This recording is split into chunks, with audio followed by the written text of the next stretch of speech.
नमस्कार दोस्तों। आज मैं आपको एक ऐसी कहानी सुनाने जा रहा हूँ जो बहुत पुरानी तो है, पर उसकी बातें आज भी हमारे जीवन में बहुत काम आती है। ये कहानी है धोखे और हिम्मत की, और ये हमें सिखाती है कि सच्ची दौलत क्या होती है। ये सिर्फ एक किस्सा नहीं है, बल्कि एक बूढ़े आदमी की यादें हैं जो आज भी मेरे दिल में बसी है। अगर आप पहली बार ये कहानी सुन रहे हैं तो चैनल को सब्सक्राइब जरूर कर लीजिएगा, और कहानी पसंद आई तो इसे लाइक और शेयर करना मत भूलिएगा। अपने दिल की बात कमेंट में लिखकर हमें जरूर बताइएगा। तो चलिए कहानी शुरू करते हैं। बात तो बहुत पुरानी है, उस जमाने की जब राजगढ़ नाम के राज्य पर राजा हुकुम सिंह का राज्य था। लोग अपने राजा को बहुत मानते थे, क्योंकि वो बड़े ही भले इंसान थे और सबका ख्याल रखते थे। किसी के साथ भी कोई नाइंसाफी हो, वो तुरंत दरबार में आकर अपनी बात कह सकता था। राजा की प्रजा पर न तो कोई खुद जुल्म कर सकता था और न राजा किसी और को ऐसा करने देता था। जहां तक अपराधियों की बात थी, उनके लिए तो राजा के मन में जरा भी दया नहीं थी। लेकिन अगर कोई जरूरतमंद दरवाजे पर आ जाता तो खजाने का मुंह हमेशा खुला रहता था, कोई भी खाली हाथ नहीं लौटता था। पर भाई साहब, ऐसा हमेशा नहीं था। जब राजा ने ये गद्दी संभाली थी, तब तो राज्य की हालत ही बहुत खराब थी। जहां देखो वहां कोई ना कोई मुसीबत थी। लोग गरीबी में अपनी जिंदगी काट रहे थे, और चोर डाकुओं का तो राज था। किसी की सुनने वाला कोई नहीं था, क्योंकि जो पहले वाले राजा थे उन्हें बस अपने ऐशो आराम से मतलब था। प्रजा की तो उन्हें कोई फिक्र ही नहीं थी। फिर किस्मत ने साथ दिया और उन दुखों के बादल छूट गए। नए राजा हुकुम सिंह बड़े ही दयालु निकले। उनके मन में अपनी प्रजा के लिए बहुत इज्जत थी। जैसे ही उन्होंने राज्य की बागडोर संभाली तो ऐसे इंतजाम किए कि धीरे धीरे गरीबी और अपराध दोनों कम हो गए। लोग अपने घरों में आराम से सोने लगे। राजा के मंत्री भी अपनी पूरी ईमानदारी से काम करने लगे थे। अगर किसी पर अन्याय होता तो वो सीधा राजा के पास न्याय के लिए पहुंच जाता। राजा के 4 बेटे थे। चारों दिखने में तो बहुत सुंदर और जवान थे, लेकिन राजा को अपने सबसे छोटे बेटे से बेहद लगाव था। जानते हैं क्यों? क्योंकि वो बहुत ही समझदार और दयालु था। जबकि उसके जो तीनों बड़े भाई थे वे बहुत घमंडी थे। उन्हें इस बात का घमंड था कि वे राजा के बेटे हैं। वे तीनों अक्सर इधर उधर घूमकर आम लोगों को तंग करते थे, जिसकी वजह से कोई उन्हें पसंद नहीं करता था। जनता अक्सर राजा के पास उनकी शिकायतें लेकर आती थी। राजा को इस बात से बहुत दुख होता था। वो उन्हें बहुत समझाते थे, लेकिन उन तीनों के कान पर जूं तक नहीं रेंगती थी। राजा चाहते थे कि उनके सारे बेटे खूब पढ़े लिखे और ज्ञान हासिल करें, पर तीनों बड़े बेटों ने उनकी ये इच्छा कभी पूरी नहीं की। न तो वे गुरुकुल में गए और न ही किसी और तरीके से कोई पढ़ाई की। लेकिन उनका सबसे छोटा बेटा, जिसका नाम वीर था, उसने मन लगाकर विद्या ग्रहण की। इसीलिए वो राजा को सबसे ज्यादा प्रिय था। राजा को उस पर बड़ा गर्व था कि कम से कम एक बेटा तो लायक निकला, और वो उनका नाम जरूर रोशन करेगा। अपने छोटे भाई के लिए पिता के मन में इतना प्यार देखकर बड़े भाइयों के दिल में ईर्ष्या की आग जलने लगी। वे हमेशा इसी कोशिश में रहते थे कि कैसे भी करके छोटे भाई को पिता की नजरों से गिरा दे। पर छोटा भाई वीर उन्हें कभी ऐसा मौका देता ही नहीं था। वह अपने भाइयों की नीयत को अच्छी तरह समझता था, पर उसने कभी अपने पिता को कुछ नहीं बताया। और भाई साहब, समय अपनी गति से बीतता रहा। एक दिन राजा ने अपने सभी बेटों को बुलाया और कहा, मेरे बेटों, अब मैं अपनी राजगद्दी के वारिस का फैसला करना चाहता हूं। मेरे बाद इस राज्य का राजा कौन बनेगा, ये मैं आज ऐलान करूंगा। चारों बेटे ये सुनकर हैरान रह गए। राजा ने आगे कहा, एक राजा के अंदर जो भी अच्छे गुण होने चाहिए, वे सब मेरे छोटे बेटे वीर में है। इसलिए मैंने फैसला किया है कि मैं अपनी राजगद्दी उसे ही सौंपूंगा। मेरे बाद मेरे राज्य का वारिस मेरा छोटा बेटा वीर होगा। ये सुनकर तीनों बड़े भाई जल भून गए। वे इस बात को कैसे बर्दाश्त कर लेते कि राजगद्दी उनके सबसे छोटे भाई को मिल जाए। वे बोले तो कुछ नहीं, क्योंकि अपने पिता की आज्ञा को काट नहीं सकते थे। पर मन ही मन उन्होंने ठान लिया कि किसी भी तरह से वे राजा को अपना फैसला बदलने पर मजबूर कर देंगे। वे तीनों उस वक्त तो वहां से चले गए, पर जैसे ही छोटा भाई वहां से गया, वे अपने पिता के पास लौटकर बोले, पिताजी, आपने जो फैसला लिया है वो बिल्कुल गलत है। राजा बोले, ये तुम क्या कह रहे हो? तुम चाहते हो कि मैं तुम तीनों में से किसी को ये गद्दी सौंप दूं, जबकि तुम सब कामचोर और अनपढ़ हो। आखिर वीर में क्या कमी है? बड़ा बेटा बोला, वो आपकी जान का दुश्मन है। राजा चिल्लाए, झूठ, सरासर झूठ। भला वो मेरी जान का दुश्मन क्यों होगा? ये जरूर तुम लोगों की कोई चाल है। बड़े भाई ने कहा, वो आपकी जान का दुश्मन इसलिए है क्योंकि वो जानता है कि अगर आपको उसकी हरकतों का पता चल गया तो आप अपना फैसला बदल देंगे, इसलिए वो आपकी जान के पीछे पड़ा है। राजा ने कहा, यह गलत है, ऐसा नहीं हो सकता। बड़ा भाई बोला, हम इस बात को साबित कर देंगे और आज रात को ही साबित कर देंगे। ये बात कहकर तीनों बड़े भाई वहां से चले गए। राजा अब चिंता में डूब चुके थे। छोटे भाई वीर की एक आदत थी कि जब राजा के सोने का समय होता था तो वह खुद दूध का प्याला लेकर राजा के पास जाता था और अपने हाथों से उन्हें दूध पिलाता था। आज रात को भी जब वीर दूध का प्याला लेकर राजा के पास पहुंचा तो जैसे ही राजा वो दूध पीने लगे, तभी बड़ा बेटा जो वहीं खड़ा था, उसने दूध का प्याला झट से जमीन पर गिरा दिया। दूध बिखर गया और तभी एक बिल्ली उसे चाटने लगी। राजा ने गरज कर कहा, यह क्या बदतमीजी है? लेकिन अगले ही पल राजा का मुंह आश्चर्य से खुला का खुला रह गया, क्योंकि वो बिल्ली अब मर चुकी थी। बड़े भाई ने पहले वीर की तरफ घूरकर देखा और फिर अपने पिता से कहा, देखा पिताजी, ये बिल्ली मर गई, इसी तरह से आप भी मर जाते। वीर यह सब देखकर हक्का बक्का रह गया। उसकी समझ में कुछ भी नहीं आ रहा था कि ये सब क्या हो रहा है। असल बात तो ये थी कि उस दूध में बड़े भाइयों ने जहर मिलाया था, जबकि वीर इस षड्यंत्र से बिल्कुल अनजान था। पिता ने अपने बेटे वीर की तरफ गुस्से से देखा और नफरत से कहा, अच्छा, यह है तुम्हारा असली रूप। नाटक तो ऐसे करता था जैसे मुझे बहुत प्यार करता है, पर तुम तो मुझे मारना चाहते हो। अच्छा हुआ, सही समय पर मेरी आंखें खुल गईं। वीर घबराया हुआ कभी राजा को देख रहा था, कभी बड़े भाई को, तो कभी वहां पड़ी हुई मरी हुई बिल्ली को। उसके मुंह से तो शब्द ही नहीं निकल रहे थे। राजा ने तुरंत कहा कि महामंत्री को बुलाया जाए। जब महामंत्री वहां आए तो राजा बोले, महामंत्री, मैंने अपना फैसला बदल दिया है। मेरे बाद इस राज्य के 3 हिस्से किए जाएंगे और मेरे तीनों बड़े बेटे एक एक हिस्से के राजा बन जाएंगे। इस मक्कार वीर को कुछ नहीं मिलेगा, ये तो अपने ही पिता का दुश्मन बन गया है। इसके बाद राजा ने वीर की तरफ देखकर कहा, दूर हो जाओ मेरी नजरों से और दोबारा कभी अपनी सूरत मत दिखाना। वीर की तो मानो दुनिया ही उजड़ गई थी। भाइयों ने ऐसा धोखा दिया था। राजा इतने क्रोध में थे कि वीर को अपनी सफाई में कुछ कहने का मौका ही नहीं मिला और वीर वहां से चला गया। वह फूट फूट कर रोने लगा। इधर तीनों बड़े भाइयों ने प्रजा में यह झूठी खबर फैला दी कि वीर ने अपने पिता को जहर देकर मारने की कोशिश की है। लोगों को इस बात पर हैरानी तो बहुत हुई, पर जब खुद राजा ने इस बात को सच बताया तो सबने यकीन कर लिया। सभी लोग वीर को दोषी मानने लगे। बड़े भाइयों की ये चाल कामयाब हो चुकी थी, मगर अभी उनके सामने एक मुश्किल और थी। इस बात की पूरी संभावना थी कि आगे चलकर राजा को सच्चाई का पता लग सकता था कि ये षड्यंत्र उन्होंने ही रचा था और राजा फिर से वीर को अपना वारिस बना सकते थे। इसलिए तीनों बड़े भाइयों ने यह फैसला कर लिया था कि पिता को रास्ते से हटा दिया जाएगा और फिर तीसरे ही दिन राजा की हत्या हो गई। पूरे राज्य में दुख की खबर फैल गई। सारी प्रजा आंसू बहा रही थी। सबसे ज्यादा दुख तो छोटे भाई वीर को था, पर सभी को वीर पर ही शक था कि इसी ने अपने पिता की हत्या की है, क्योंकि इसने पहले भी राजा को मारने की कोशिश की थी। बड़े भाई भी दिखावे के लिए आंसू बहा रहे थे। कुछ दिन गुजरे। राजा का राज्य बड़े भाइयों में बराबर बराबर बांट दिया गया। राजा का महल सबसे बड़े भाई के हिस्से में आया।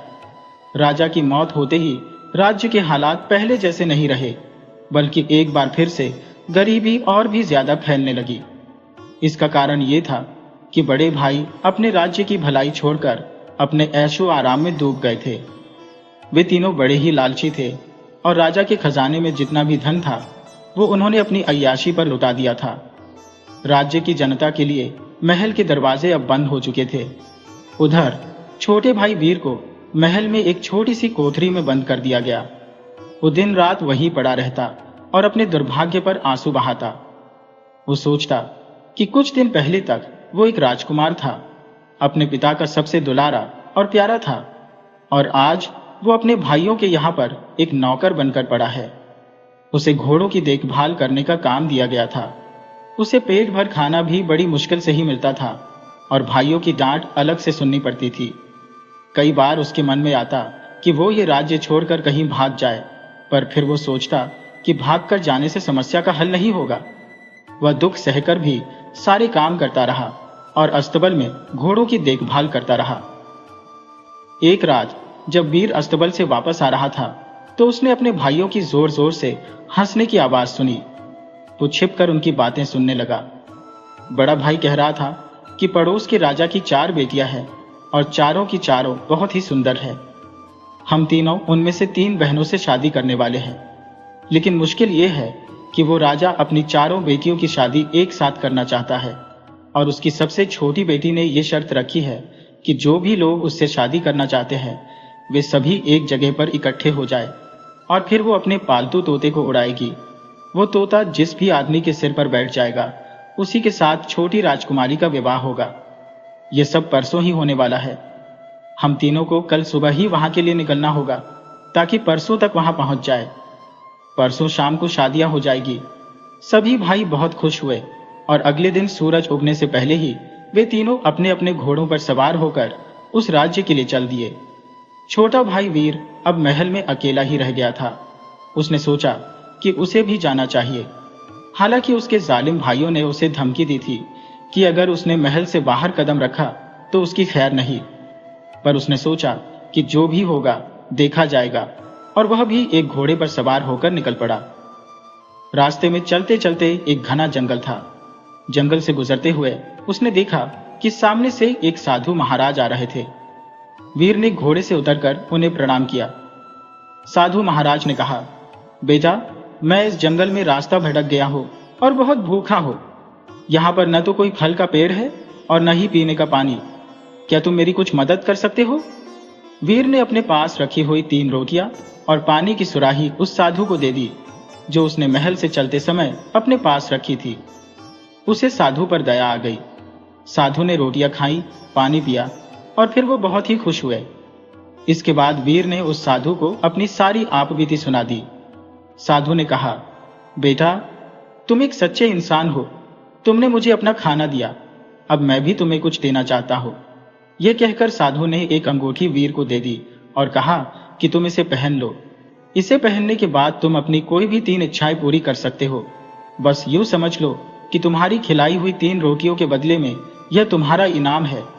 लेकिन याद रखना कि अंगूठी का गलत इस्तेमाल मत करना।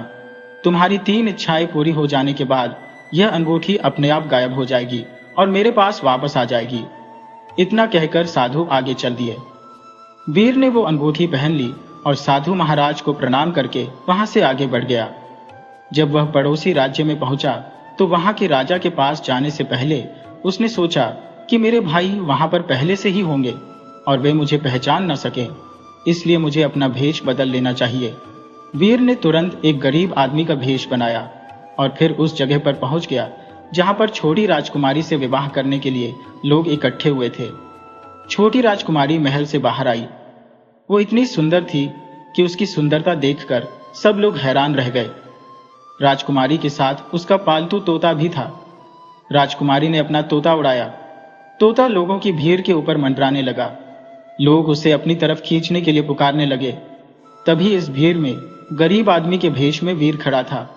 उसने अपनी अंगूठी का प्रयोग किया और ये इच्छा की कि ये तोता मेरे सिर पर आकर बैठ जाए, और फिर वही हुआ। तोता गरीब बने हुए वीर के सिर पर आकर बैठ गया। सभी लोग चिल्ला उठे कि यही बनेगा राजकुमारी का पति। राजकुमारी के पिता यानी कि राजा ने जब ये देखा कि एक गरीब आदमी के सिर पर यह तोता बैठ गया है तो राजा ने कहा, बेटी, तुम फिर से एक बार इस तोते को उड़ाओ। इस भिखारी को तो हम यहां से निकाल देते हैं। राजकुमारी ने कहा, नहीं पिताजी, अब यह गरीब आदमी ही मेरा पति है। अब जो भी होगा मैं इसी के साथ शादी करूंगी। यही मेरा भाग्य है। लेकिन अंदर ही अंदर राजकुमारी भी निराश थी। इसके बाद तीनों बड़े भाइयों की शादी तीनों बड़ी राजकुमारियों के साथ हो गई और छोटे भाई की शादी छोटी राजकुमारी के साथ कर दी गई। बड़ी बहनें अपनी छोटी बहन की इस बेवकूफी पर बड़ा हंस रही थी। और उसके पति का मजाक बनाने लगी थी। बड़े भाइयों ने भी ये फैसला कर लिया था कि वे इस गरीब आदमी की भी खूब खिल्ली उड़ाएंगे। अगले ही दिन तीनों बड़े भाइयों ने अपने ससुर से कहा, महाराज, हमें शिकार के लिए जाना है। राजा ने कहा, हाँ हाँ, जरूर जाइए। शिकार खेलना तो राजाओं महाराजाओं का शौक है, लेकिन उस गरीब भिखारी को अपने साथ मत लेकर जाना। बड़े भाइयों ने कहा, नहीं महाराज, वो भी हमारे साथ जरूर जाएगा। राजा ने कहा, ठीक है, जैसी तुम लोगों की मर्जी। अस्तबल से बढ़िया घोड़े और हथियार अपने साथ लेते जाओ, लेकिन उस गरीब भिखारी को एक गधा दे देना। और फिर इसके बाद सभी छोटे भाई का मजाक उड़ाने लगे। बड़े भाई अपने अपने घोड़ों पर सवार होकर चले गए। छोटा भाई पीछे पीछे गधे पर बैठा हुआ जा रहा था। वह एक जगह जाकर जंगल में छिप गया। उसने नजर बचाकर अंगूठी निकाली और अपनी दूसरी इच्छा जाहिर की कि इस जंगल के सारे जानवर उसके गुलाम बन जाए। इसके बाद उसने अपना भेष बदला और राजाओं जैसे कपड़े पहनकर जंगल के बीचों बीच खड़ा हो गया। देखते ही देखते जंगल के सारे जानवर उसके सामने आकर खड़े हो गए और सिर झुकाने लगे, जैसे वे उसे अपना राजा मान चुके हो। इधर बड़े भाई जंगल में पहुंचे तो देखा कि जंगल में एक भी जानवर नहीं था। सब के सब जानवर कहाँ गए? वे लोग बहुत ही हैरान थे। तभी उन्होंने देखा कि एक जगह पर हजारों जानवर खड़े थे और एक बड़े से पत्थर पर कोई राजा खड़ा था। जैसे ही बड़े भाइयों ने जानवरों का शिकार करने के लिए अपने धनुष बाण उठाए, जंगल का राजा यानी छोटा भाई कहने लगा, खबरदार, जो तुमने एक भी जानवर को निशाना बनाया, वरना ये सब जानवर मेरे एक इशारे पर तुम सब पर टूट पड़ेंगे। वे लोग डर गए और बोले, जंगल के राजा, हम बहुत दूर से आए हैं, हम राजकुमार हैं। अगर हम लोग बिना शिकार किए खाली हाथ ही लौट गए तो हमारी बहुत बेइज्जती हो जाएगी। कृपया करके हमें एक एक हिरण दे दो तो हम तुम्हारे बहुत एहसानमंद रहेंगे। जंगल के राजा ने कहा, यहां से अगर तुम शिकार ले जाना चाहते हो तो तुम्हें उसकी कीमत चुकानी होगी। ठीक है, हम कीमत चुकाने को तैयार है। छोटे भाई ने कहा, तो तुम लोग ऐसा करो, अपने हाथों में पहनी हुई ये कीमती हीरे की अंगूठियां मुझे दे दो और बदले में एक एक हिरण ले जाओ। बड़े भाई क्या करते? इज्जत का सवाल था। उन्होंने अपनी कीमती अंगूठियां निकालकर जंगल के राजा को दे दी और एक एक हिरण लेकर महल में चले गए। उनका ससुर राजा बहुत खुश हुआ कि उसके दामाद शिकार करके वापस लौटे हैं। इधर छोटे भाई ने फिर से एक गरीब आदमी का भेष बदला और महल में खाली हाथ पहुंच गया। उसे देखते ही बड़े भाई और बड़ी राजकुमारियों ने उसका मजाक उड़ाया और उस पर हंसने लगे। ससुर ने कहा, ये तो भिखारी है, शिकार खेलना तो राजकुमारों का काम है, इस भिखारी के बस का कुछ नहीं है। लोग हंस रहे थे। ये देखकर छोटी राजकुमारी को बहुत दुख हुआ और वो फूट फूट कर रोने लगी। तब छोटे भाई ने कहा, महाराज, जंगल में तो एक भी जानवर नहीं था, फिर ये तीनों कहां से जानवर लेकर आए? बड़े भाई बोले, अरे भिखारी, चुप कर। छोटे भाई ने कहा, मैं सच कहता हूं महाराज, ये लोग अपनी बहादुरी से शिकार करके नहीं, बल्कि अपनी झूठी शान को बचाने के लिए जंगल के राजा से जानवर खरीद कर लाए हैं। मैं अभी जंगल के राजा को बुलाकर लाता हूं। ये कहकर छोटा भाई महल से बाहर चला गया। कुछ ही पलों के बाद जंगल का राजा महल में दाखिल हुआ और बोला, हाँ, ये बात सच है, ये तीनों लोग शिकार करके नहीं बल्कि मुझसे जानवर खरीद कर लाए हैं, क्योंकि ये तीनों बहुत ही डरपोक हैं। मेरी एक ही धमकी से ये तीनों डर गए थे और मुझसे शिकार खरीद कर ले आए। बदले में मुझे शिकार की कीमत भी दी गई। ये कहकर उसने तीनों भाइयों की कीमती अंगूठियां सबके सामने रख दी। अंगूठियां देखते ही तीनों भाइयों के होश उड़ गए, क्योंकि उनका पर्दाफाश हो चुका था। फिर जंगल के राजा ने कहा, क्यों डरपोक और झूठे भाइयों, तुम्हारा चौथा भाई कहां पर है? वहां पर मौजूद सभी लोग हैरान थे कि इनका कोई छोटा और चौथा भाई भी है। तीनों बड़े भाई कहने लगे, हमारा कोई भाई नहीं है। यह सुनते ही जंगल के राजा ने तुरंत अपना नकली भेष उतार दिया और अपने असली भेष में आ गया और बोला, तो फिर मैं कौन हूं? वह तो सबसे छोटा भाई वीर था। उसे देखते ही तीनों बड़े भाइयों के पैरों तले से जमीन खिसक गई। उनके पास कोई जवाब नहीं था। तब वीर ने अपनी सारी कहानी अपने ससुर को बताई कि किस तरह से उसके भाइयों ने उसके साथ धोखा किया और उसे फंसाया। यह सब सुनकर राजा आग बबूला हो गया और उसने तुरंत ही तीनों भाइयों को कैदखाने में डलवा दिया। जब वीर की पत्नी यानी छोटी राजकुमारी ने अपने पति का असली रूप देखा तो वह बहुत ही खुश थी। वीर को अपने भाइयों पर दया आ गई। उसने राजा से उनके लिए माफी मांगी और उन तीनों को एक मौका देने की प्रार्थना की। छोटे भाई की इस दयालुता को देखकर बड़े भाइयों का भी हृदय परिवर्तन हो गया। वे लोग रो रो कर माफी मांगने लगे और फिर वे तीनों उसी महल में मामूली नौकर के रूप में काम करते हुए अपने पापों का प्रायश्चित करने लगे। वीर को अपना राज्य अब वापस मिल चुका था। वह छोटी राजकुमारी के साथ एक खुशनुमा जीवन बिताने लगा। बरसों पुरानी बात है, जब पहाड़ों के नजदीक बसे हुए एक छोटे से गांव में एक बूढ़ा आदमी रहता था जो अपनी जिंदगी के आखिरी दिन गुजार रहा था। उस बूढ़े आदमी ने अपनी सारी जिंदगी बड़ी गरीबी में बिता दी थी। जब उसकी मौत का समय नजदीक आया तो उसके पास कुछ सोने के सिक्के थे। उस बूढ़े आदमी का एक ही बेटा था जिसका नाम था सुजान।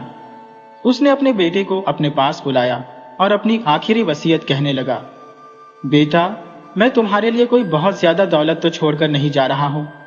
बस मेरे पास कुछ सोने के सिक्के हैं, वही मेरी जायदाद है। तुम इन सिक्कों को खर्च मत करना, बल्कि गांव से 5 कोस दूर जंगल के नजदीक एक आदमी रहता है, उसके पास चले जाना और इन सिक्कों के बदले में कुछ नसीहतें खरीद लेना। वह नसीहतों का व्यापारी है।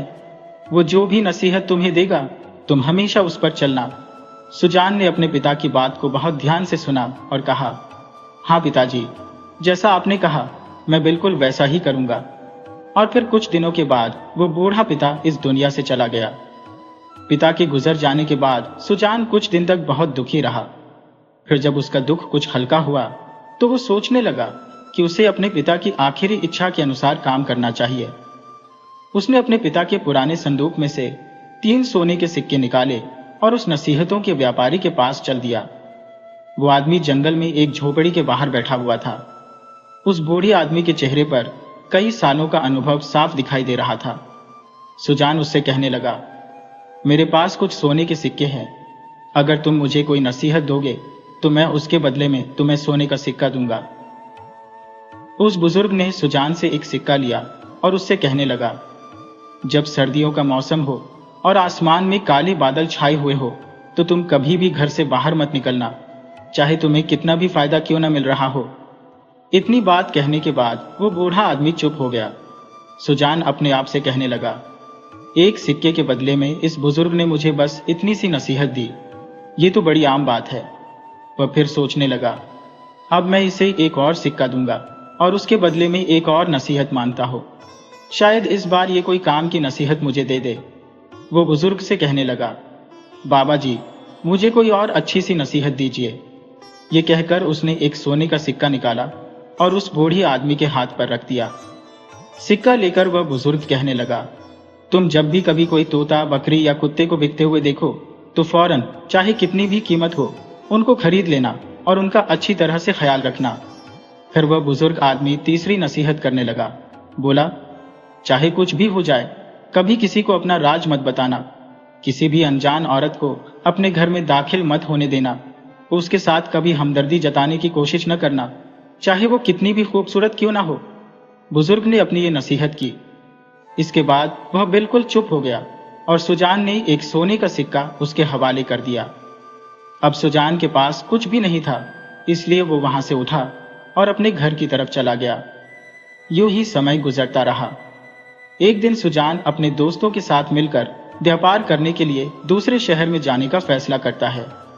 जिस रास्ते पर उन्हें जाना था वहां एक बहुत ही पत्थरीली और खतरनाक पहाड़ी थी। और फिर तय किए गए दिन पर सुजान का दोस्त सुजान के पास आया और उसे सफर पर जाने के बारे में पूछने लगा। सुजान ने आसमान की तरफ देखा तो उसे काले स्याह बादलों का टुकड़ा नजर आया। उसने अपने आप से कहा, मैंने 3 सोने के सिक्के देकर नसीहतें खरीदी थी, लगता है अब उन पर अमल करने का समय आ चुका है। वह अपने दोस्तों से कहने लगा, मेरे ख्याल से हमें आज सफर पर नहीं जाना चाहिए, बल्कि मौसम ठीक होने का इंतजार करना चाहिए। शायद कल तक मौसम ठीक हो जाएगा, हम कल निकलेंगे। लेकिन उसके साथी कहने लगे, मौसम तो अभी बिल्कुल ठीक है, तुम्हें हमारे साथ आना है तो आओ, वरना हम तुम्हारे बिना ही चले जाएंगे। सुजान ने कहा, तो ठीक है, लेकिन मैं तुम्हारे साथ नहीं आऊंगा। तुम्हें अगर ज्यादा जल्दी है तो तुम जा सकते हो। सुजान के दोस्त उसे डरपोक होने का ताना देने लगे तो उसने कहा, हाँ हाँ ठीक है, मैं डरपोक ही सही, तुम्हें जाना है तो जाओ ना। और फिर उसके दोस्त वहां से सफर के लिए निकल पड़े। चलते चलते वे दोनों दोस्त पहाड़ के उस खतरनाक सिरे पर जा पहुंचे और वहां पर पहुंचते ही उन्होंने देखा कि अचानक मौसम खराब हो गया। आसमान में बिजली कड़कने लगी और अचानक बर्फीला तूफान आ गया। वे लड़खड़ाने लगे और तूफान की चपेट में आ गए। तूफान इतना खतरनाक था कि वे दोनों अपने आप पर काबू न रख सके और रास्ते में पड़े हुए एक पत्थर से टकरा गए और फिर वे दोनों वहीं पर मर गए। अगले दिन जब सूरज निकला तो आसमान बिल्कुल साफ हो चुका था। सुजान ने जब देखा कि आज मौसम बिल्कुल ठीक है तो उसने अपने सफर को शुरू किया और वह उसी पहाड़ी की तरफ चल दिया। उस पहाड़ी के सिरे पर जाकर उसने देखा कि उसके दोनों दोस्त बर्फीले तूफान में मारे जा चुके थे। वह अपने दोस्तों के करीब आया और उनकी तलाशी लेने लगा। सुजान को उन दोनों दोस्तों के सामान में सोने के सिक्कों से भरी हुई एक थैली मिली। जब उसने सिक्के गिने तो वे पूरे 300 थे।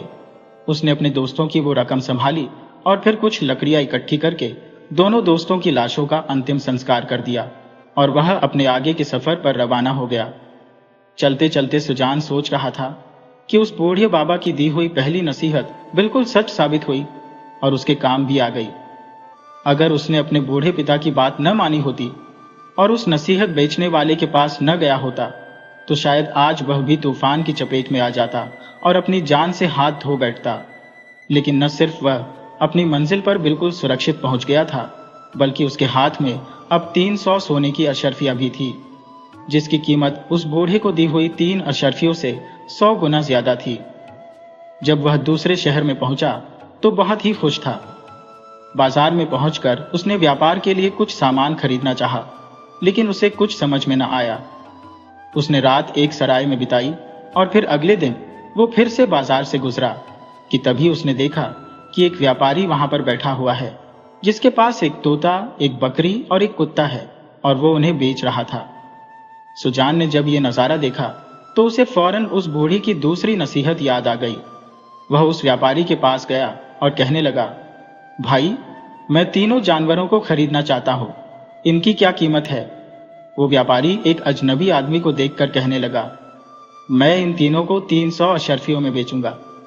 उसके पास खड़े हुए लोग ये बात सुनकर हंसने लगे और कहने लगे कि एक तोता, एक बकरी और कुत्ते की कीमत 300 अशर्फिया, ये भला तुम्हें कौन देगा? इसीलिए तो तुम सुबह से यहां पर यूं ही बैठे हो और कोई तुमसे कुछ खरीद नहीं रहा। ये सुनकर सुजान जल्दी से आगे बढ़ा और उसने अपनी जेब में से 300 सोने की मोहरें निकाली और उस व्यापारी के हवाले कर दी और तीनों जानवरों को खरीद लिया। अगले दिन वह अपने गांव वापस आ गया। घर आकर वह सोचने लगा कि मैं अब इन जानवरों का क्या करूं? मेरे पिता तो इस दुनिया से चले गए, मेरे दोस्त भी तूफान में मारे गए। अब मेरे पास जो भी रकम थी, मैंने उस रकम से इन जानवरों को खरीद लिया। इन जानवरों की हालत भी बहुत बुरी है। अब मैं क्या करूं? क्या मैं इन्हें आगे बेच दूं? इस बकरी को मैं दूध के लिए रख लूं, कुत्ते को अपनी रखवाली के लिए रख लूं और तोते से बातें करूं? आखिर मैं क्या करूं? ये ख्याल सारा दिन उसे परेशान करते रहे। जब रात हुई तो वह बैठे बैठे ही सो गया। रात को उसने एक सपना देखा कि एक बहुत बड़ा खजाना किसी गुफा में रखा हुआ था और वह खुद नंगे पैर पहाड़ों में भटकता हुआ उस गुफा की तलाश कर रहा था। सुबह जब सुजान की आंख खुली तो वह अपने सपने के बारे में सोचने लगा। उसे समझ में नहीं आ रहा था कि उसका सपना सच था या झूठ, लेकिन उसने ये फैसला कर लिया था कि क्योंकि वो घर पर ही बेकार पड़ा रहता है तो क्यों ना उस गुफा को तलाश करे। वह फौरन उठा और उस गुफा की तलाश में निकल पड़ा। सारा दिन पहाड़ों में वो घूमता रहा, लेकिन फिर भी उसे वो गुफा न मिली। थक हार कर उसने कुछ घास काटी और तीर कमान से शिकार किया। घर वापस आकर उसने वो घास बकरी के आगे डाल दी और जो शिकार किया था उसे पकाकर खा लिया। उसमें से कुछ हिस्सा उसने कुत्ते को दे दिया और तोते के सामने उसने कुछ बाजरे के दाने डाल दिए। अब तो ये उसका रोज का काम बन चुका था। वह सारा दिन उसी गुफा की तलाश में निकल जाता और शाम के समय शिकार करता और घास लेकर वापस आता। ऐसा करते हुए उसे काफी समय गुजर चुका था, लेकिन उसे लगातार नाकामयाबी ही मिल रही थी। एक दिन जब वह घर में बैठा हुआ था, तो उसके दिमाग में बूढ़े बाबा का ख्याल आया, जिसने उसे नसीहतें बेची थी। वह सोचने लगा कि एक बार फिर से उस बुजुर्ग के पास जाना चाहिए। हो सकता है कि वो उसकी कुछ मदद कर दे। वह फौरन उस नसीहत बेचने वाले बूढ़ी के पास पहुंचा और उससे प्रार्थना करने लगा। लेकिन उस बुजुर्ग आदमी ने उसे कोई नसीहत नहीं दी और सिर्फ इतना ही कहा कि जो नसीहतें मैंने तुम्हें दी है, तुम्हारे लिए वही काफी है। तुम उन्हीं को अपने जीवन में अपना लो तो तुम्हारा जीवन अच्छे से गुजर जाएगा। बस इस बात का ख्याल रखना कि जैसे भी हालात हो, तुम्हें कभी हिम्मत नहीं हारना, बल्कि मेहनत और ईश्वर पर विश्वास रखकर काम करते रहना है। यह कहकर वो बूढ़ा आदमी खामोश हो गया। सुजान फिर से अपने घर वापस आया। घर आकर उसने देखा कि उसका तोता अपने पिंजरे से गायब था।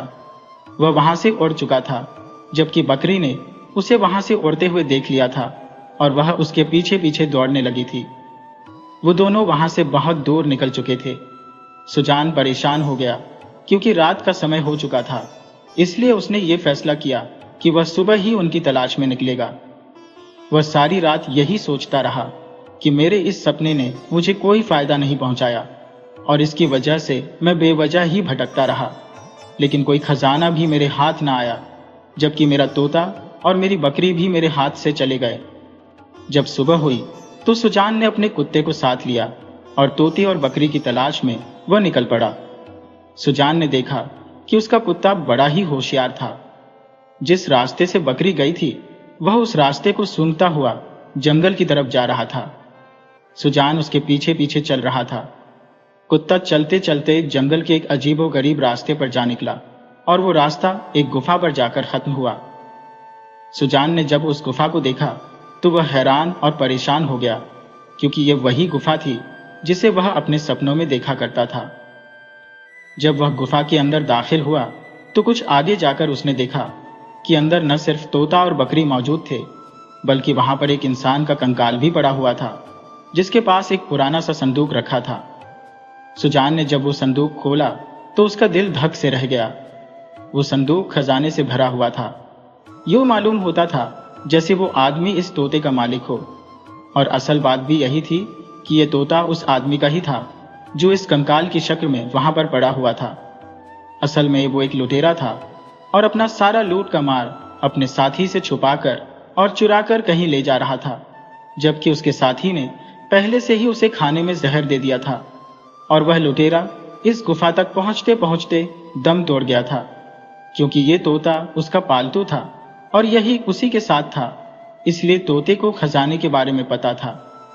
अपने मालिक के मरने के बाद तोता वहां से उड़कर जंगल में चला गया, जहां पर एक शिकारी ने उसे पकड़कर बाजार में बेच दिया और फिर ये तोता सुजान के पास आ गया।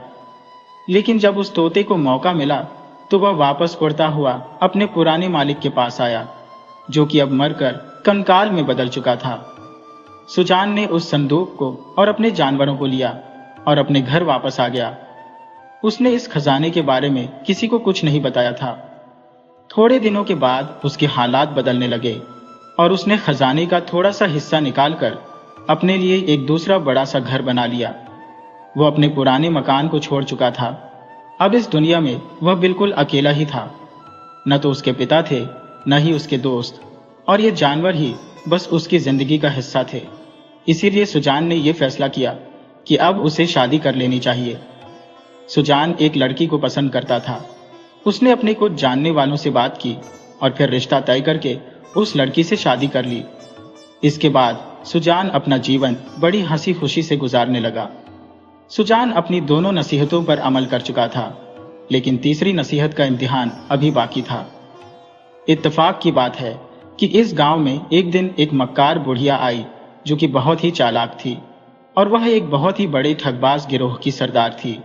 जब उसको इस बात का पता चला कि इस गांव में सुजान नाम का एक आदमी है जो रातों रात अमीर हो चुका है और उसके हाथ कोई बड़ा खजाना लग गया है, तो उसकी नजर सुजान की दौलत पर अटक गई। इस चालबाज औरत ने एक चाल चली। उसने एक नेक औरत का रूप धर लिया और सुजान के घर जा पहुंची। जब सुजान घर पर नहीं था, उसने दरवाजे पर दस्तक दी। सुजान की पत्नी ने दरवाजा खोला तो वह ठगनी उसके सामने बड़ी ही अच्छी और नेक होने का ढोंग रचने लगी। सुजान की पत्नी एक बहुत ही नेक और दयालु औरत थी। वह ठगनी की मीठी मीठी बातों पर विश्वास करने लगी और उसे अंदर ले आई। इस तरह से वह ठगनी सुजान की पत्नी की बहुत ही अच्छी सहेली बन गई। अब तो वह रोज उसकी बीवी से मिलने के लिए आती। वह उस समय आती जब सुजान घर पर नहीं होता था। उसने अपनी चिकनी चुपड़ी बातों से सुजान की पत्नी का भरोसा जीत लिया और उस खजाने का राज उगलवा लिया। उसे पता चल चुका था कि सुजान ने अपना खजाना कहां पर छुपाया है। असल बात तो ये थी कि सुजान ने अपने खजाने को अपने पुराने घर में छिपा रखा था, जो कि अब खंडहर हो चुका था। वहीं पर उसने अपने खजाने को जमीन में गाड़ा हुआ था। सुजान की पत्नी से यह राज अब उस ठगनी को मालूम हो चुका था। उस बुढ़िया ने अपने कुछ ठगबाज साथियों को बुलाया और रात के अंधेरे में वो खजाना वहां से लेकर गायब हो गई। कुछ दिन यूं ही बीते। एक दिन सुजान अपनी पत्नी से कहने लगा कि अब हमें बाकी के खजाने को भी बेच देना चाहिए ताकि मैं कोई कारोबार शुरू कर सकूं, क्योंकि घर में बैठकर खाने से तो समंदर जितनी दौलत भी खत्म हो जाती है।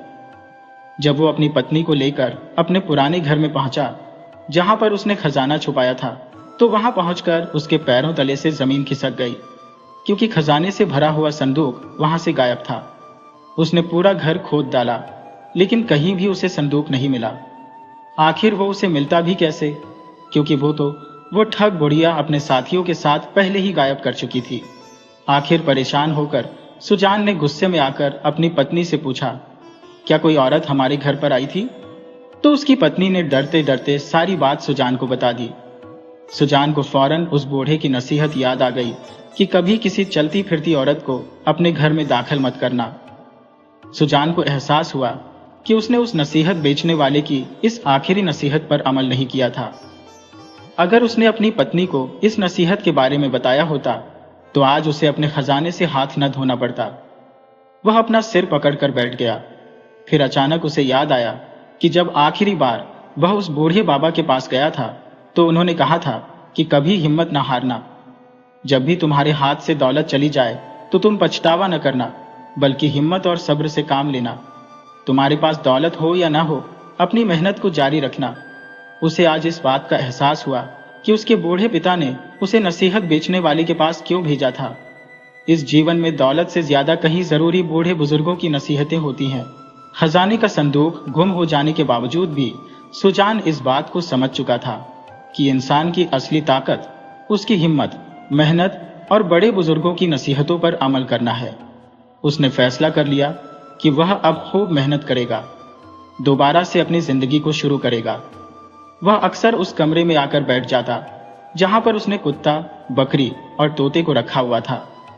वह उनसे बातें करके अपना बोझ हल्का करता, क्योंकि ये जानवर उसके मुश्किल के साथी थे और वह खजाना उन्हें इन्हीं की वजह से मिला था। सुजान के पास अब जो भी जमा पूंजी बची थी, उसने एक बार फिर से अपना व्यापार शुरू कर दिया। वह दिन रात मेहनत करता रहा। उसे जो भी पैसे मिले उनसे वह अपने घर के खर्च चलाता और कुछ रुपए वह अपने पास एक छोटे से संदूक में जमा करते रहता। ईश्वर ने उसके कारोबार में ऐसी बरकत दी कि कुछ ही महीनों में वह फिर से मालामाल हो गया और इस शहर के सबसे बड़े कपड़ों का व्यापारी बन गया। तो दोस्तों, ये कहानी हमें सिखाती है कि जीवन में चाहे कितनी भी मुश्किलें आ जाए और सारी दौलत चली जाए, लेकिन सच्ची हिम्मत और बड़ों की नसीहतों पर विश्वास हमें कभी नहीं छोड़ना चाहिए। मेहनत का फल हमेशा मिलता है। मुझे पूरी उम्मीद है कि आपको ये कहानी पसंद आई होगी। तो वीडियो को लाइक कीजिएगा और अपने अच्छे अच्छे कमेंट करना बिल्कुल मत भूलिएगा।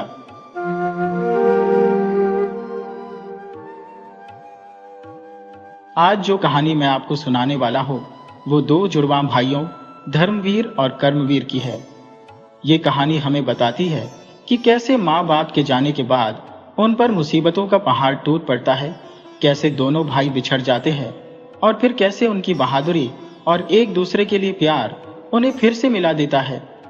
ये एक बहुत ही दिल छू लेने वाली और हिम्मत देने वाली कहानी है। तो चलिए कहानी शुरू करते हैं। एक नगर था जिसका नाम था दीमपुर और वहां राजा इंद्रवर्मा का राजपाट चलता था। उस नगर में हर तरफ बस सुख और चैन था। किसान अपने खेतों में मेहनत करते और व्यापारी अपना कारोबार देखते थे। हर कोई अपने अपने काम में लगा रहता था। शहर में इंसाफ का राज था। चोर, बदमाश और डाकू जैसे बुरे लोग नगर में घुसने की भी हिम्मत नहीं करते थे। इसकी सबसे बड़ी वजह थी उस नगर के कोतवाल भूषण प्रताप। कोतवाल भूषण प्रताप एक बहुत ही दिलेर और सच्चे इंसान थे। चोर लुटेरे तो कोतवाल प्रताप का नाम सुनकर ही थर थर कांपने लगते थे। कोतवाल के घर में उसकी पत्नी और उसके 2 जुड़वां बेटे थे। दोनों नन्हे मुन्ने बेटे अभी बस 2 साल के ही थे। इस तरह कोतवाल अपने हंसते खेलते परिवार के साथ बहुत सुख से जी रहा था। साथ ही वो अपने नगर की रखवाली का काम भी बड़ी ही होशियारी से कर रहा था। कोतवाल की एक आदत थी, वो अक्सर रात के अंधेरे में नगर में अकेले ही पहरा देने निकल जाया करता था। उसकी पत्नी को हमेशा ये डर लगा रहता था कि कहीं कोई बुरी घटना न हो जाए। वो कभी कभी अपने पति को प्यार से समझाती, आपको रात के समय अकेले पहरे पर नहीं जाना चाहिए। इन चोर बदमाशों का क्या भरोसा, कहीं किसी दिन कुछ ऊंच नीच हो गई तो। कोतवाल उसे दिलासा देते हुए कहता, भाग्यवान, जब तक मेरी ये तलवार मेरे हाथ में है मेरा कोई बाल भी बांका नहीं कर सकता। अगर मैं रात को पहरा नहीं दूंगा तो हमारे नगर के लोग अपने घर में चैन की नींद कैसे सो पाएंगे। धीरे धीरे वक्त गुजरता गया। कोतवाल के दोनों बेटे अब कुछ बड़े हो गए थे। वे दोनों भी अपने पिता की ही तरह बहुत बहादुर और बलवान थे। इतनी छोटी सी उम्र में ही उन्होंने तलवारबाजी में कमाल की फुर्ती हासिल कर ली थी। लेकिन फिर एक दिन किस्मत ने ऐसी करवट ली जिसके बारे में उन्होंने कभी सपने में भी नहीं सोचा था। एक रात की बात है, जब नगर में पहरा देने के बाद कोतवाल अपने घर में आया तो उसकी पत्नी ने देखा कि वो बुरी तरह से घायल है। उसकी पत्नी का तो कलेजा ही मुंह को आ गया। उसने जल्दी से कोतवाल को बिस्तर पर लिटाया और फौरन वैद्य को बुलाने के लिए भागी। असल में हुआ ये था कि पहरा देते समय एक अंधेरी गली में कुछ लुटेरों ने कोतवाल पर छिपकर हमला कर दिया था और उन्हें जख्मी कर दिया था। ये घाव बहुत ही गहरे थे। वैद्य जी आए तो कोतवाल का इलाज शुरू हुआ, लेकिन उनके शरीर के जख्म इतने गहरे थे कि सुबह होते होते कोतवाल ने दम तोड़ दिया। कल तक जो परिवार खुशियों से भरा था, आज उन पर मुसीबतों का पहाड़ टूट पड़ा था। कोतवाल के दोनों हमशक्ल बेटों की उम्र अब 8-9 साल की हो चुकी थी। कोतवाल की मौत का सदमा उसकी पत्नी सह नहीं पाई और वो बीमार रहने लगी। 1 महीने के अंदर अंदर ही उसने भी दुनिया छोड़ दी। दोनों जुड़वां बच्चे, जिनका नाम धर्मवीर और कर्मवीर था, अब दुनिया में बिल्कुल अकेले रह गए थे। माँ बाप के चले जाने के बाद अब उनकी देखभाल करने वाला भला कौन था। घर में जो भी जमा पूंजी थी उसे धोखेबाज रिश्तेदारों ने हड़प लिया। कुछ ही दिनों में घर का एक एक कीमती सामान गायब होने लगा। नौबत यहां तक आ गई कि अब दोनों भाइयों को रूखी सूखी रोटी खाकर ही पेट भरना पड़ता था। तब उनकी एक दूर की बुआ ने दोनों बच्चों की खबर ली और उन्हीं के साथ उनके घर में आकर रहने लगी। बुआ अपने पूरे परिवार को भी साथ ले आई थी। बुआ के पहले से ही 4 बच्चे थे। सच तो ये था कि बुआ को कोतवाल के बच्चों से कोई प्यार दुलार नहीं था। वो तो बस उनकी जायदाद पर कब्जा करने के लिए अपनेपन का नाटक कर रही थी और उसी घर में जम गई। शुरू में तो दोनों भाइयों को अपनी बुआ बहुत अच्छी लगी, पर धीरे धीरे बुआ ने अपना असली रंग दिखाना शुरू कर दिया। वो अपने बच्चों को तो अच्छा खिलाती और नए नए कपड़े पहनाती, लेकिन धर्मवीर और कर्मवीर को खाने में बस सूखी रोटी मिलती और पहनने के लिए फटे पुराने कपड़े। उनकी हालत अब घर के नौकरों जैसी हो गई थी। बुआ ने दोनों भाइयों को भेड़ें चराने का काम दे दिया था। दोनों जुड़वां भाई सुबह सुबह ही भेड़ों को लेकर जंगल निकल जाते। उन्हें पोटली में 4 सूखी रोटियां बांधकर दे दी जाती। जब भूख लगती तो दोनों वही सूखी रोटियां आपस में बांटकर खा लेते। दोनों भाई जैसे तैसे अपनी जिंदगी गुजार रहे थे, पर उनमें से एक भाई धर्मवीर, जो कि थोड़े गुस्से वाले स्वभाव का था, वो अक्सर अपने दूसरे भाई कर्मवीर से कहता, भाई, बुआ हमारे साथ बहुत बुरा कर रही है। इससे अच्छा तो यह है कि हम दोनों कहीं भाग चलें, ताकि इस नरक जैसी जिंदगी से हमें छुटकारा मिल सके। लेकिन कर्मवीर उसे समझा बुझाकर शांत कर देता और कहता, मेरे भाई, तुम थोड़ा धीरज रखो, समय के साथ साथ सब कुछ ठीक हो जाएगा। आज नहीं तो कल हमें अपना हक जरूर मिलेगा। कुछ समय और बीता। अब वे दोनों भाई जवान हो चुके थे। वे दोनों अक्सर एक कुएं के पास बैठकर आपस में बातें किया करते थे। आज भी वे दोनों उसी कुएं पर बैठे हुए थे। तब धर्मवीर ने अपने जुड़वां भाई कर्मवीर से कहा, भाई, अब मुझसे और सहा नहीं जाता। मैं इस नरक जैसे जीवन से आजादी पाना चाहता हूँ। मैं ये नगर छोड़कर जा रहा हूँ। क्या तुम मेरे साथ चलोगे? कर्मवीर नहीं चाहता था कि उसका भाई उसे छोड़कर जाए। उसने धर्मवीर को समझाने की बहुत कोशिश की, लेकिन धर्मवीर मानने को तैयार ही नहीं था। वो पक्का इरादा कर चुका था कि अब वो इस शहर में एक पल भी नहीं रहेगा। जाने से पहले धर्मवीर ने उस कुएं के पास एक छोटा सा पौधा लगाया और कहने लगा, भाई, मैं अपनी किस्मत आजमाने के लिए जा रहा हूं। मेरे पीछे से तुम इस पौधे का ध्यान रखना। समय के साथ साथ ये पौधा बड़ा होता जाएगा, लेकिन याद रखना, जब तक ये पौधा हरा भरा रहे तो समझना कि तुम्हारा भाई बिल्कुल ठीक और सलामत है। पर जब ये पेड़ मुरझाने लगे तो समझ जाना कि तुम्हारे भाई पर कोई बड़ी मुसीबत आ गई है। इतना कहकर धर्मवीर घोड़े पर सवार हुआ और उस नगर को छोड़कर चल दिया। पीछे से उसका भाई कर्मवीर रोता ही रह गया, लेकिन धर्मवीर ने एक बार भी पीछे मुड़कर नहीं देखा। वो तो अपनी किस्मत बनाने के लिए निकल पड़ा था। वो अगले कई दिनों तक सफर करता रहा, घने जंगलों और ऊंचे ऊंचे पहाड़ों से गुजरता रहा, और फिर एक ऐसी जगह पर पहुंचा जहां एक चरवाहा अपनी भेड़ों को चरा रहा था। धर्मवीर ने देखा कि उसकी भेड़ें एक सूखी और बंजर जमीन पर घास ढूंढ रही है, जबकि पास में ही एक हरा भरा मैदान था जहां पर खूब सारी घास उगी हुई थी। धर्मवीर ये देखकर बड़ा हैरान हुआ और उसने चरवाहे से पूछा, अरे भाई चरवाहे, तुम अपनी भेड़ों को इस बंजर जमीन पर क्यों चरा रहे हो? वो सामने हरे भरे मैदान में क्यों नहीं ले जाते जो घास से भरा हुआ है? चरवाहे ने उदास होकर कहा, भाई, वो हरा भरा मैदान असल में भेड़ियों का इलाका है, और उन भेड़ियों के झुंड का सरदार एक बहुत ही खतरनाक भेड़िया है। कोई भी वहां जाने की हिम्मत नहीं करता। जो भी आज तक उस तरफ गया है वो भेड़ियों का शिकार बन गया। चरवाहे की बात सुनकर धर्मवीर बिल्कुल नहीं डरा, क्योंकि वो एक बहादुर बाप का बेटा था। उसने चरवाहे से कहा, तुम मुझे उन भेड़ियों का ठिकाना दिखाओ। चरवाहे ने डरते हुए कहा, अरे भाई, ये बहुत खतरनाक हो सकता है। तुम भला अकेले क्या कर सकोगे? धर्मवीर ने उसे जोर देकर कहा कि वो सिर्फ दूर से ही भेड़ियों का ठिकाना देखना चाहता है। चरवाहा उसे एक पहाड़ी के पीछे ले गया, जहां से भेड़ियों की गुफा साफ देखी जा सकती थी। धर्मवीर ने देखा कि वहां पर सिर्फ एक भेड़िया नहीं, बल्कि भेड़ियों का पूरा झुंड था, और उस हरे भरे मैदान पर बस उन्हीं का राज्य था। धर्मवीर ने चरवाहे से कहा, तुम चिंता मत करो, मेरे पास एक उपाय है जिससे इन भेड़ियों का काम तमाम किया जा सकता है। उसने चरवाहे को बताया कि वो एक बड़ा सा गड्ढा खोदेंगे और उसमें एक मांस का टुकड़ा रखेंगे। गड्ढे के ऊपर एक बड़ा सा जाल लटकाया जाएगा जो एक पेड़ से बंधा होगा। जब भेड़िए मांस की महक सूंघते हुए गड्ढे में गिरेंगे तो ऊपर से जाल गिरा दिया जाएगा, और इस तरह से हम भेड़ियों को फंसा लेंगे और अपनी अपनी तलवारों से उन पर हमला कर देंगे। चरवाहे को धर्मवीर की यह तरकीब बहुत पसंद आई। अगली सुबह वे दोनों काम पर लग गए। उन्होंने एक बड़ा सा गड्ढा खोदा और उसमें मांस का एक बड़ा टुकड़ा रख दिया। जाल को पेड़ से बांध दिया गया। इसके बाद वे दोनों पास के ही एक पेड़ के पीछे छिप गए। उनके हाथों में तलवारें थीं। थोड़ी देर के बाद भेड़ियों ने मांस की गंध सूंघी और गड्ढे की तरफ दौड़े। जैसे ही भेड़िए गड्ढे में गिरे, धर्मवीर ने रस्सी खींची और जाल भेड़ियों के ऊपर गिर गया। इसके बाद दोनों ने तेजी से हमला किया और भेड़ियों को खत्म कर दिया। चरवाहा खुशी से झूम उठा। उसने धर्मवीर को गले से लगाया और कहा, सचमुच तुमने मेरी बहुत मदद की है और इस मुसीबत से मुझे छुटकारा दिलवा दिया। तुमने मेरी भेड़ों की जान बचाई। मैं तुम्हें 3 भेड़ें तोहफे में देना चाहता हूं। धर्मवीर ने मुस्कुराते हुए कहा, मुझे तुम्हारा तोहफा मंजूर है, लेकिन अभी तो मैं अपने आगे के सफर पर जा रहा हूं। इन भेड़ों को तुम अपने पास ही रखो। जब मैं वापस लौटूंगा तो तुमसे ये भेड़ें ले लूंगा। चरवाहे ने उसका धन्यवाद किया। इसके बाद धर्मवीर अपने आगे के सफर पर निकल पड़ा।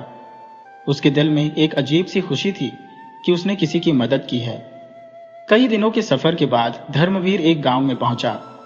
ये गांव अपने व्यापार के लिए बहुत मशहूर था, लेकिन वहां की गलियों में एक अजीब सी खामोशी थी। लोग डरे डरे से नजर आ रहे थे। दुकानें जल्दी बंद हो जाती थी। वहां पहुंचकर धर्मवीर एक कुएं के पास रुका, जहां पर एक बहुत ही सुंदर सी लड़की चुपचाप बैठी हुई थी।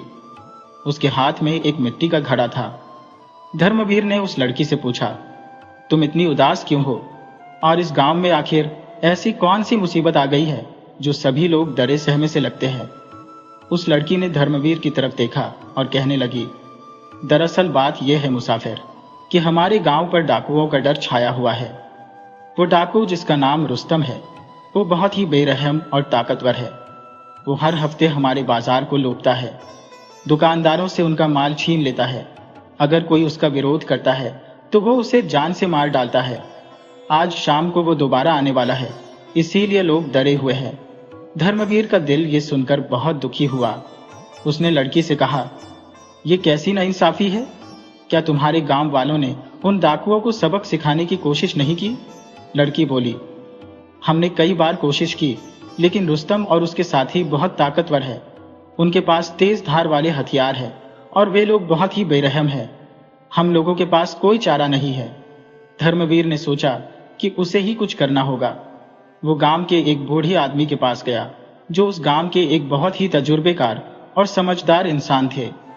बूढ़े आदमी ने धर्मवीर को बताया कि लुटेरे रुस्तम की सबसे बड़ी कमजोरी उसका लालच है। वो दौलत के लिए कुछ भी कर सकता है और उसे अपनी ताकत पर बहुत ही घमंड है। बूढ़े आदमी की बातें सुनकर धर्मवीर के दिमाग में एक तरकीब आई। उसने बूढ़े से कहा, बाबा, अगर हम योजना बनाकर उस लुटेरे पर हमला करें तो उसे हराया जा सकता है, लेकिन उसके लिए हमें उसे अपनी चाल में फंसाना होगा। बूढ़े आदमी ने कहा, हाँ, लेकिन यह काम इतना आसान नहीं है। रुस्तम एक बहुत ही चालाक आदमी है। धर्मवीर ने मुस्कुराते हुए कहा, आप चिंता मत कीजिए बाबा, अक्ल हमेशा लालच पर भारी ही पड़ती है। इसके बाद धर्मवीर ने कुछ गांव वालों को इकट्ठा किया और उन्हें अपनी योजना समझाने लगा। उसने गांव के बाजार में एक नकली खजाने की अफवाह फैला दी कि एक व्यापारी ने अपना सोना एक खुफिया तहखाने में छिपाया है। धर्मवीर ने गांव वालों को हिदायत दी कि वो बाजार को खाली छोड़ दें और अपने अपने घरों में जाकर छिप जाए। इसके बाद उसने कुछ दुकानदारों के साथ मिलकर एक झूठा तहखाना बनवाया। बहुत सी ऐसी ईंटें जिन पर सोने जैसा रंग चढ़ा हुआ था, ताकि वो देखने में कीमती लगें, वो ईंटें उस तहखाने में रख दी गईं। शाम का समय हुआ तो डाकू रुस्तम अपने साथियों के साथ बाजार में आया। उन्होंने जब खजाने की अफवाह सुनी तो लालच में आकर उस तहखाने की तरफ बढ़ने लगे, लेकिन वो इस बात से अनजान थे कि ये सब एक सोची समझी चाल थी। जैसे ही वे लोग तहखाने में घुसे, धर्मवीर और गांव के कुछ आदमियों ने तेजी से उन पर हमला कर दिया। लुटेरे रुस्तम और उसके गिरोह को इस बात की भनक तक नहीं थी। अचानक हुए इस हमले से वो घबरा गए। उन्हें संभलने का मौका ही नहीं मिला। डाकू रुस्तम और उसके साथियों को पकड़ लिया गया। आज धर्मवीर ने वो काम कर दिया था जो कभी उसके पिता कोतवाल भूषण प्रताप किया करते थे। आखिर उसमें उन्हीं का खून जो था, और इस तरह से धर्मवीर ने अपनी बहादुरी और समझदारी से लुटेरों को बंदी बना लिया और उन्हें जेल में डलवा दिया गया। गांव के लोग बहुत खुश थे। उन्होंने धर्मवीर की समझदारी और उसकी बहादुरी की बहुत तारीफ की। जो लड़की धर्मवीर को कुएं पर मिली थी, वो उस गांव के मुखिया की बेटी थी। उसने धर्मवीर का बहुत शुक्रिया किया और फिर वो धर्मवीर को अपने पिता से मिलवाने ले गई। उस लड़की का नाम शीतल था। शीतल के पिता यानी गांव के मुखिया ने जब धर्मवीर को देखा और उसकी बहादुरी के बारे में सुना, तो वो भी उसकी तारीफ करते हुए कहने लगे, बेटा, तुमने हमारे गांव की एक बहुत बड़ी मुसीबत को दूर किया है। मैं चाहता हूं कि तुम हमारे साथ ही रहो और मेरी बेटी शीतल से शादी कर लो। धर्मवीर पहले तो सोच में पड़ गया, लेकिन शीतल की खूबसूरती और उसके अच्छे व्यवहार को देखकर वो तैयार हो गया। गांव में अगले 7 दिनों तक जश्न मनाया गया। धर्मवीर और शीतल की शादी हो गई। धर्मवीर अब मुखिया की हवेली में ही रहने लगा था, लेकिन उसका दिल अब भी अपने भाई कर्मवीर के लिए धड़कता था। वो कई बार सोचता कि मेरा भाई किस हालत में होगा, आखिर वो मुझसे कब मिलेगा।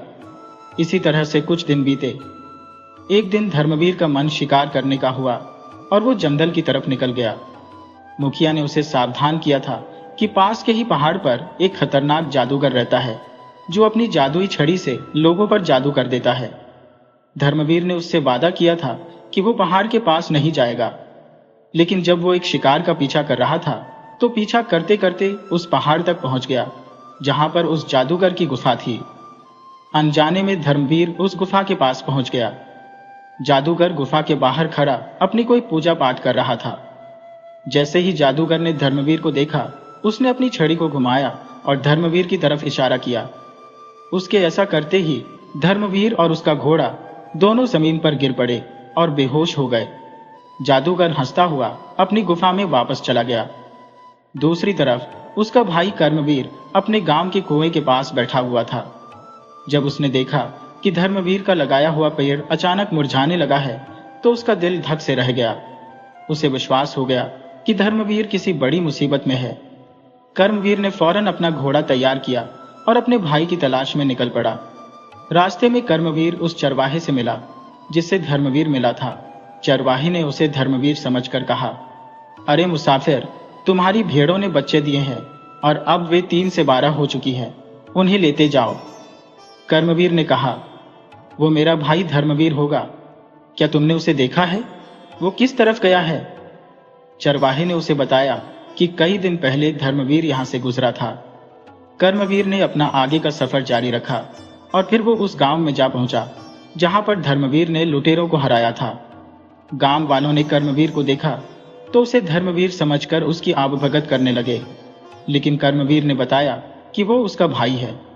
इसके बाद गांव वाले उसे मुखिया की हवेली पर ले गए। उसने मुखिया से धर्मवीर के बारे में पूछा। मुखिया ने बताया कि धर्मवीर शिकार खेलने के लिए गया था और मुझे लगता है कि शायद वो जादूगर के हाथों में फंस गया है। कर्मवीर ने कहा, मैं अपने भाई को बचाऊंगा, चाहे मेरी जान ही क्यों न चली जाए। मुखिया ने कर्मवीर से कहा, तुम ठहरो, तुम अकेले उसका कुछ नहीं बिगाड़ सकोगे। इसके बाद मुखिया ने गांव के कुछ समझदार लोगों को बुलाया और वे सभी मिलकर जादूगर से धर्मवीर को छुड़ाने की तरकीब सोचने लगे। गांव के एक बूढ़े वैद्य ने बताया कि उसके पास एक ऐसी जड़ी बूटी है, अगर वो जड़ी बूटी उस जादूगर की गुफा के बाहर जाकर जला दी जाए तो उसके धुएं की चपेट में आते ही जादूगर बेहोश हो जाएगा और फिर हम वहां से धर्मवीर को छुड़ा सकते हैं। कर्मवीर ने वो जड़ी बूटी ली और उन्हें लेकर जादूगर की गुफा की तरफ बढ़ने लगा। कर्मवीर बहुत ही सावधानी से छिपते छिपाते गुफा की तरफ जा रहा था और फिर वो झाड़ियों में छिपकर बैठ गया। उसने अपना मुंह और नाक एक कपड़े से बांध लिए। उसने देखा कि गुफा के बाहर कोई नहीं था। इसका मतलब ये था कि जादूगर गुफा के अंदर होगा। कर्मवीर ने फुर्ती से कुछ सूखे पत्ते और झाड़ियां इकट्ठी की, उन पर जड़ी बूटियां रखी और आग लगा दी। अगले ही पल धुआं फैलने लगा। गुफा के अंदर मौजूद जादूगर को जब कुछ गड़बड़ लगी तो वो उठकर गुफा से बाहर आया कि देखे आखिर माजरा क्या है। लेकिन जैसे ही उसने गुफा से बाहर कदम रखा, जड़ी बूटियों का धुआं उठा और जादूगर बेहोश होकर गिर गया। कर्मवीर ने तेजी से अपनी तलवार निकाली और जादूगर को खत्म कर दिया। कर्मवीर के मुंह और नाक पर कपड़ा बंधे होने के कारण उसके ऊपर जड़ी बूटियों के धुएं का कुछ खास असर नहीं हुआ। जादूगर को खत्म करने के बाद उसने अगला काम यह किया कि वो तेजी से अंदर गया जहां पर उसका भाई धर्मवीर जमीन पर पड़ा हुआ था। वो बहुत ही कमजोर और बीमार दिखाई दे रहा था। कर्मवीर ने उसे उठाया और वापस मुखिया की हवेली में ले आया, जहां पर गांव के वैद्य ने धर्मवीर का इलाज किया। वो जल्दी ही ठीक हो गया। जब उसे होश आया तो दोनों भाई बहुत खुश थे। उन्होंने एक दूसरे को गले से लगाया। फिर कर्मवीर ने कहा, अब मैं तुम्हें छोड़कर नहीं जाऊंगा मेरे भाई, अब हम हमेशा के लिए एक साथ ही रहेंगे। धर्मवीर ने कहा, भाई, यहां पर मेरी पत्नी है, मैं उसे छोड़कर नहीं जा सकता। तब धर्मवीर के ससुर यानी गांव के मुखिया ने कहा, मेरे बच्चों, तुम दोनों को एक साथ ही रहना चाहिए। मुझे पता चला है कि तुम्हारे नगर में तुम्हारे पिता का पुराना मकान है और तुम्हारी जमीन जायदाद भी है जिस पर तुम्हारा हक बनता है और वो तुम्हें मिलनी ही चाहिए। मैं अपने कुछ खास आदमियों को साथ लूंगा और हम सब मिलकर तुम्हारे नगर चलेंगे और तुम्हें तुम्हारा हक दिलवाएंगे। इसके बाद मुखिया, दोनों भाई, धर्मवीर की पत्नी और मुखिया के कुछ खास आदमी इकट्ठे हुए। उन्होंने अपने साथ सोने चांदी की अशर्फिया और बहुत सारा कीमती सामान लिया और वापस दीनपुर की तरफ चल दिए, जहां पर धर्मवीर और कर्मवीर का घर था। रास्ते में उन्हें वो चरवाहा मिला जिसने धर्मवीर को उसकी भेड़ें वापस की, जो अब तक भेड़ों का एक झुंड बन चुका था। जब वे लोग अपने गांव पहुंचे तो सीधा अपने घर गए, जिस घर पर उनकी बुआ का कब्जा था। बुआ ने जब देखा कि दोनों भाई पूरे लाभ लश्कर और इतनी सारी धन दौलत लेकर आए हैं, तो उसने दोनों भाइयों की जमीन जायदाद और हवेली वापस करने में ही अपनी भलाई समझी और वो शहर छोड़कर चली गई। दोनों भाई अब बहुत आराम से अपने पुरखों के घर में रहने लगे।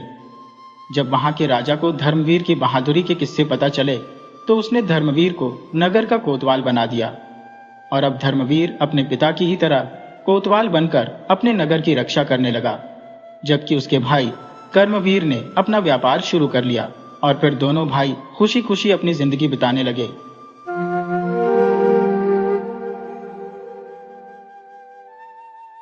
एक छोटे से गांव में श्याम नाम का एक तेली अपनी जीवन संगिनी के साथ रहता था। उनका पुश्तैनी काम था कोल्हू से तेल निकालना, उसे बेचना और इसी से अपनी रोजी रोटी चलाना। श्याम और उसकी पत्नी का विवाह हुए कई बरस हो गए थे। पूरे 8 साल बीत चुके थे, मगर उनकी सोनी गोद में कोई किलकारी नहीं गूंजी थी। श्याम के माता पिता भी अब इस दुनिया में नहीं रहे थे। पति पत्नी दोनों ही भगवान भोलेनाथ के पक्के भक्त थे। वे पूरी लगन और श्रद्धा से भगवान शिव की पूजा अर्चना करते और नियमित रूप से मंदिर जाते थे। जब तेली और उसकी पत्नी मंदिर जाते थे तो गांव के कुछ लोग उन्हें देखकर मुंह बनाते और कई तो ताने भी कसते। इन बातों से तेली की पत्नी का मन छोटा हो जाता और वह उदास हो जाती थी। तब श्याम घर आकर अपनी पत्नी को समझाता, देखो हमारी प्यारी, हमें दूसरों की बातों पर कान नहीं देना चाहिए। लोगों का तो काम ही है दूसरों के जीवन में नुक्स निकालना, कमियां ढूंढना। इसलिए तुम बस भगवान की भक्ति पर ध्यान दो। देखना, एक दिन भगवान तुम्हारी झोली खुशियों से भर देंगे। श्याम अपनी पत्नी को अक्सर यही भी कहता कि जैसे गली में कुत्ते भौंकते रहते हैं, लेकिन हाथी अपनी मस्त चाल चलता रहता है। कुत्तों के भौंकने से उसे कोई फर्क नहीं पड़ता, वैसे ही हमें भी इन बातों से बेफिक्र रहना चाहिए। उसकी पत्नी अब अपने पति की बात मानती, पूजा पाठ करती, घर के सारे काम निपटाती और फिर कोल्हू पर बैठकर तेल निकालती। यह उनकी रोज की दिनचर्या थी। तेल बेचकर जो भी कमाई होती उसी से उनका घर गृहस्थी चलती थी। अब तेली और उसकी पत्नी का यह नियम बन गया था कि वे रोज सुबह मंदिर जाते, भगवान भोलेनाथ को जल चढ़ाते और पूजा करते। तेली की पत्नी सुबह जल्दी उठ जाती, पूरे आंगन में झाड़ू लगाती, नहा धोकर मंदिर जाती, तुलसी को जल देती, सूर्य नारायण को अर्घ्य देती और आटे की लोई बनाकर गाय को खिलाती, क्योंकि वह बहुत ही धार्मिक और सेवाभावी महिला थी। चिड़ियों के लिए भी दाना डालती, उसके बाद ही वह भोजन ग्रहण करती थी। धीरे धीरे समय बीतता गया और भगवान भोलेनाथ की ऐसी कृपा हुई कि तेली की पत्नी गर्भवती हो गई। 9 महीने का समय भी जल्द ही पूरा हुआ और उसके गर्भ से 2 जुड़वा कन्याओं ने जन्म लिया। दोनों बेटियां इतनी सुंदर थी कि तेली और उसकी पत्नी की खुशी का ठिकाना न रहा। तेली की पत्नी के माथे पर लगा बांझपन का कलंक अब मिट चुका था। उनके घर में लक्ष्मी के रूप में 2 प्यारी कन्याएं आई थी। तेली और उसकी पत्नी ने मिलकर अपनी बेटियों का नाम जमुना और कालिंदी रखा। दोनों बहनें इतनी खूबसूरत थी कि अपनी मां के आंचल में वे ऐसे पलने लगी जैसे 2 नन्हे फूल। पिता भी अपनी पुत्रियों को देखकर फूले नहीं समाते थे। दोनों माता पिता बहुत खुश थे और खुशी खुशी जीवन बिता रहे थे, क्योंकि उन्हें ज्यादा की चाह नहीं थी।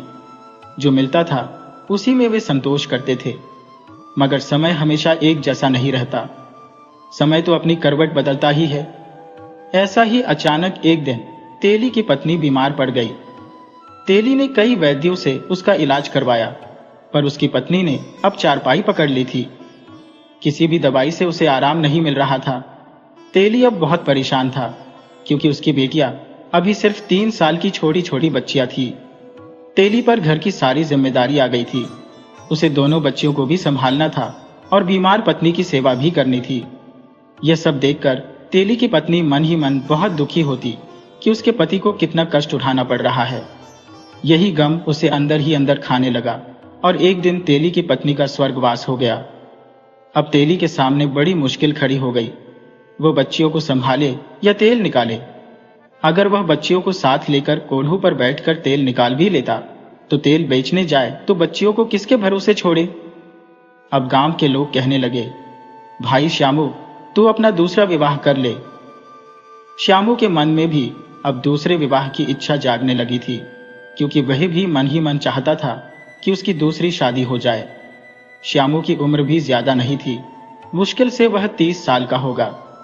पहले के जमाने में शादियां जल्दी हो जाती थी, इसलिए अब भी श्यामू जवान ही था। रिश्तेदारों ने भी कहा, श्यामू, तेरा फैसला सही है, उम्र बहुत लंबी होती है, ऐसे समय कैसे कटेगा, लड़कियों को भी मां की जरूरत है। अब तेली ने अपने रिश्तेदारों और परिवार वालों की सलाह मानकर दूसरा विवाह कर लिया। दूसरी पत्नी घर में आ गई, मगर वह जमुना और कालिंदी को पसंद नहीं करती थी। वह छोटी छोटी जमुना और कालिंदी से घर के सारे काम करवाती। तेली को शुरू शुरू में अपनी बेटियों से बहुत प्यार था। उसकी दूसरी पत्नी तेली के सामने दोनों बेटियों से ऐसा प्यार दिखाती जैसे वह उनसे कितना स्नेह करती है।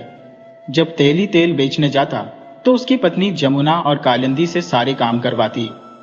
जमुना और कालिंदी अपने छोटे छोटे हाथों से काम करती। अगर कोई काम बिगड़ जाता तो तेली की दूसरी पत्नी यानी उनकी सौतेली मां उनकी खूब पिटाई करती। दोनों बेटियां डरी सहमी रहती। जब उनका पिता प्यार से उनसे पूछता तो वे बस एक ही बात कहती, पिताजी, हमारी मां कहाँ है। तब तेली अपनी बेटियों से कहता, बेटी, यही तुम्हारी मां है। तब छोटी सी जमुना और कालिंदी दोनों बहनें कहती, लेकिन पिताजी, हमारी अपनी मां कहाँ है जो हमें प्यार करती थी।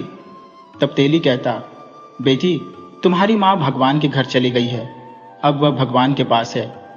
तब तेली की छोटी छोटी बेटियां कहती, तो फिर हम अपनी मां को कैसे वापस लाएंगे। तब तेली उनका मन रखने के लिए कहता, भगवान की पूजा करो, भगवान तुम्हारी मां वापस लौटा देंगे। अब दोनों बहनों के मन पर अपने पिता की बात बैठ गई थी। वैसे भी माता पिता के संस्कार बच्चों में आते हैं।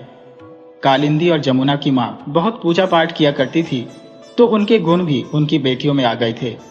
अब धीरे धीरे समय बीता। कालिंदी और जमुना अब 6 साल की हो गई थी। वे छोटे छोटे कदम भरती हुई मंदिर जाती, छोटा सा लोटा जल का लेती, भोलेनाथ का जलाभिषेक करती और घर आ जाती। यह देखकर उनकी सौतेली मां जल भुनकर रह जाती, लेकिन श्यामू के आगे कुछ नहीं बोलती थी।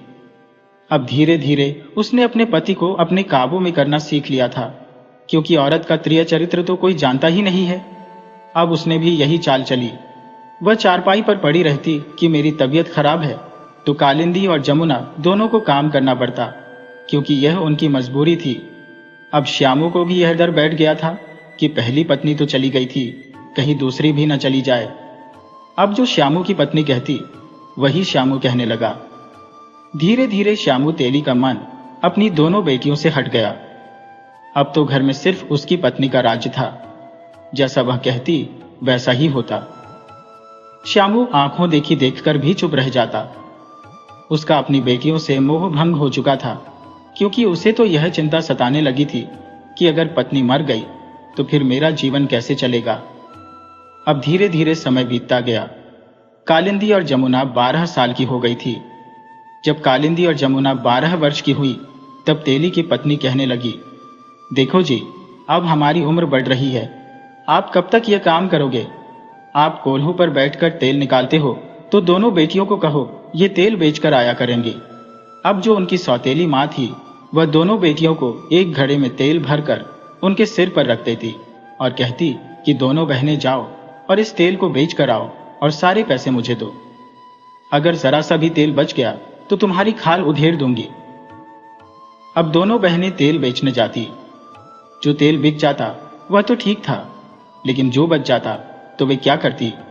किसी को जबरदस्ती तो बेच नहीं सकती थी, इसलिए एक दिन जो तेल बचा तो उन्होंने सोचा क्यों न महादेव के मंदिर चलें और महादेव को तेल लगाए, क्योंकि कितने लोग तो खाली जल का लोटा लाते हैं और महादेव पर ढाल देते हैं। उन्हें तेल तो कोई नहीं लगाता, स्नान कराने के बाद तो तेल भी लगाना चाहिए ना। दोनों बहनें जाती और महादेव के तेल से अच्छे से मालिश करके और भाग आती, क्योंकि बचपना था, वे क्या जानती थी। अब उन्होंने यह नियम ले लिया, जब भी तेल बच जाता महादेव पर चढ़ाकर आ जाती। अब धीरे धीरे समय बीतने लगा। जो पैसे होते माँ को दे देती, जो कम होते तो माँ से मार खानी पड़ती। कई बार उनकी सौतेली माँ उन्हें भोजन भी नहीं देती थी। अगर वे भोजन करने बैठती तो कई बार उनके हाथों से छीन लेती थी। बेचारी दोनों बहनें बड़ी दुखी, क्या कर सकती, वे माता थी। पिता ने भी मुंह मोड़ लिया था। दोनों बड़ी दुखी थी। दोनों बहनें एक दिन तेल बेचने जा रही थी तो रास्ते में उन्होंने देखा कि कहीं पर शिव चर्चा चल रही थी। अब दोनों बहनें चर्चा में बैठ गई तो वहां की कथा, कहानी, भजन सुनने में उन्हें असीम आनंद आया और वे तेल बेचना ही भूल गई। सुबह से शाम हो गई, अब तेल कहाँ बेचने जाए। लड़की जात है, अंधेरा गिरने को है। दोनों बहनें मंदिर के पास खड़ी होकर रोने लगी कि आज तो मार लगेगी बहुत तगड़ी वाली, सुबह की भूखी प्यासी है। महादेव और माता पार्वती उसी समय वहां से निकलकर जा रहे थे। जब दोनों बेटियों का रोना उन्होंने सुना तो माता पार्वती बोली, हे महादेव, कोई दुखिया रो रहा है, कोई बच्ची है। महादेव कहने लगे, हे पार्वती, संसार सागर है, कोई दुखी है, कोई सुखी है। माता पार्वती तो ममता की मूर्ति है। वह कहने लगी, नहीं महादेव, आप जाइए, पहले देखिए कि कौन दुखिया रो रही है। अब महादेव जी जो गए, क्योंकि पार्वती की जिद के आगे तो उन्हें झुकना ही पड़ा। तो जानते तो सब थे, क्योंकि लीला है महादेव की।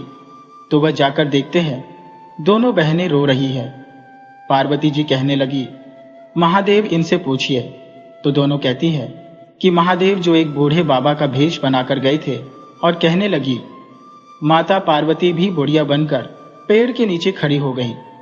महादेव जाकर कहने लगे कि बेटी क्यों रो रही हो। तो दोनों बेटियों ने रो रो कर अपनी कहानी बताई कि आज हम तेल चढ़ाने जा रहे थे, तो इतना तेल तो मंदिर में भी नहीं चढ़ा सकते, घड़ा भरा हुआ है। आज हमारी माता हमें बहुत मारेगी, खाना भी नहीं देगी। यही सोच सोच कर हम रो रहे हैं। आज तो डंडे से पिटाई करेगी, पूरा शरीर सुजाकर रख देगी। अब महादेव जी को उन बच्चियों पर दया आ गई। महादेव जी ने उनका सारा तेल खरीद लिया और बोले, कितना पैसा हुआ। वे बोली, 50। अब 50 महादेव जी ने उन्हें 100 का नोट दिया। बोले, बेटी खुश होकर घर जाओ। अब दोनों बेटियां खुश थी, दोनों घर गईं। सौतेली माँ बोली, तेल बेच आई। वे बोली, हाँ, आज तो हमारा सारा तेल बिक गया, और रुपये 100 माँ के हाथ पर रख दिए। लेकिन दोनों बहनें कथा कहानी सुनकर, शिव चर्चा सुनकर बड़ी प्रसन्न थी। भोले के प्रति उनकी जो भक्ति भावना जागृत हो रही थी। अब वे दोनों अगले सोमवार का इंतजार करने लगी। एक एक करके दिन बीतने लगे। इतवार की रात को दोनों बहनों को नींद नहीं आई। कहने लगी कि सुबह जल्दी चलना है, चर्चा सुनेंगे। दोनों बहनें सुबह जल्दी उठी, खाना बनाया, घर का काम निपटाया और बोली, माँ जल्दी जाएंगी तो जल्दी तेल बेच देंगे, नहीं तो ग्राहक चले जाते हैं। सौतेली माँ भी खुश हो गई और उन्हें जाने दिया। दोनों बहनें गईं तो देखा मंदिर के पास चर्चा हो रही है। काफी भीड़ लगी हुई है। कोई कहानी सुना रहा है, कोई कथा सुना रहा, कोई भजन कीर्तन कर रहा है, सब सुना रहे थे। अब दोनों बहनों की बारी आई। उन्होंने भी अपनी दुख भरी कहानी सुना दी। सब लोग उनकी कहानी सुनकर उनकी आंखों में आंसू आ गए। अब उन्हें लोगों को जो उन लड़कियों से बड़ी हमदर्दी हो गई। सब लोग उनकी सहायता करने के लिए उठे, उनका तेल खरीद लिया। अब वे दोनों चल दी तो बाहर उन्होंने एक बूढ़े बाबा को देखा जो कि महादेव थे। पिछले सोमवार को भी उन्हें मिले थे। बूढ़े बाबा को देखकर दोनों कहने लगी, अरे बाबा, आप तो वही हो जो हमें हमारा तेल खरीदा था। तो बाबा बोले, हाँ बिटिया, मैं वही हूँ। तो बोले, बिटिया कहाँ से आ रही हो, आज तेल बेच दिया। हाँ बाबा, आज तो कथा में सब लोगों ने हमारी आप बीती सुनी तो सबने हमारा तेल खरीद लिया। बाबा बोले, खुश रहो बच्चों। बोली, बाबा। लेकिन बाबा बोले, अब तुमने कथा में क्या सुना। तो वह बताने लगी, हमें कथा सुनना बड़ा अच्छा लगा। भोले बाबा के बारे में जाना कि कथा सुनने का कितना पुण्य मिलता है, सारे पाप कट जाते हैं, मन मांगी मुराद पूरी होती है। बाबा बोले, तो बेटा तुम भी अपने घर जाकर कथा कराओ। बोली, बाबा मन तो बहुत है कथा कराने का, लेकिन सौतेली माँ है और पिताजी कुछ कहते नहीं, उल्टा हमें ही डांटते हैं। अगर कुछ हो गया तो हमें बहुत मारेगी माँ हमारी, हमें कथा नहीं कराने देगी। तब भोले बाबा बोले, तुम चिंता न करो, तुम मेरी कथा कराओ और यह लो रुपये 200। तुम इनसे प्रसाद, फूल माला जो भी लाना है सब सामान खरीद लेना। दोनों बहनें खुशी खुशी चल दी। सोमवार का इंतजार करने लगी। सोमवार आ गया। सोमवार को कहने लगी, माँ, हम जो अपने घर कथा कराना चाहते हैं। अब सौतेली माँ तो यह सुनकर भड़क उठी। जरूर इन्होंने तेल में से पैसे बचाए होंगे, नहीं तो इनके पास सामान खरीदने के लिए पैसे कहाँ से आए। सौतेली माँ ने तलाशी ली। जो भोले बाबा ने पैसे दिए सारे छीन लिए। बोली, तुम मुझसे ही जो चालाकी करती हो, पैसे बचाती हो, तुम्हें अभी कथा कराती हो। ये कहकर 2-2 डंडे लगा दिए दोनों बहनों में। दोनों रोने सुबकने लगी। कहने लगी, माँ, आप पैसे ले लो, हम जो ऐसे ही कथा करा लेंगे।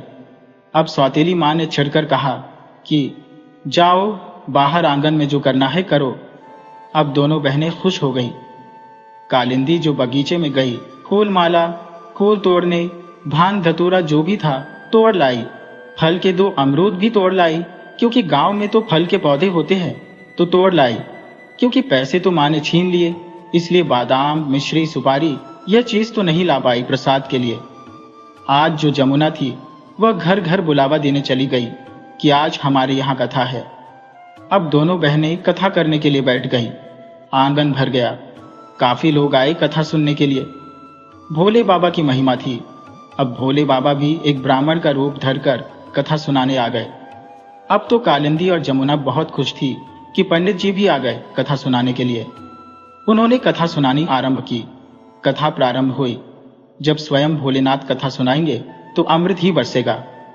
अब तो वह कहने लगी, बाबा, जब चढ़ाने की बात आई, हमारे पास तो यह 2 अमरूद है, ये भान धतूरा हम बगीचे से तोड़ लाए हैं।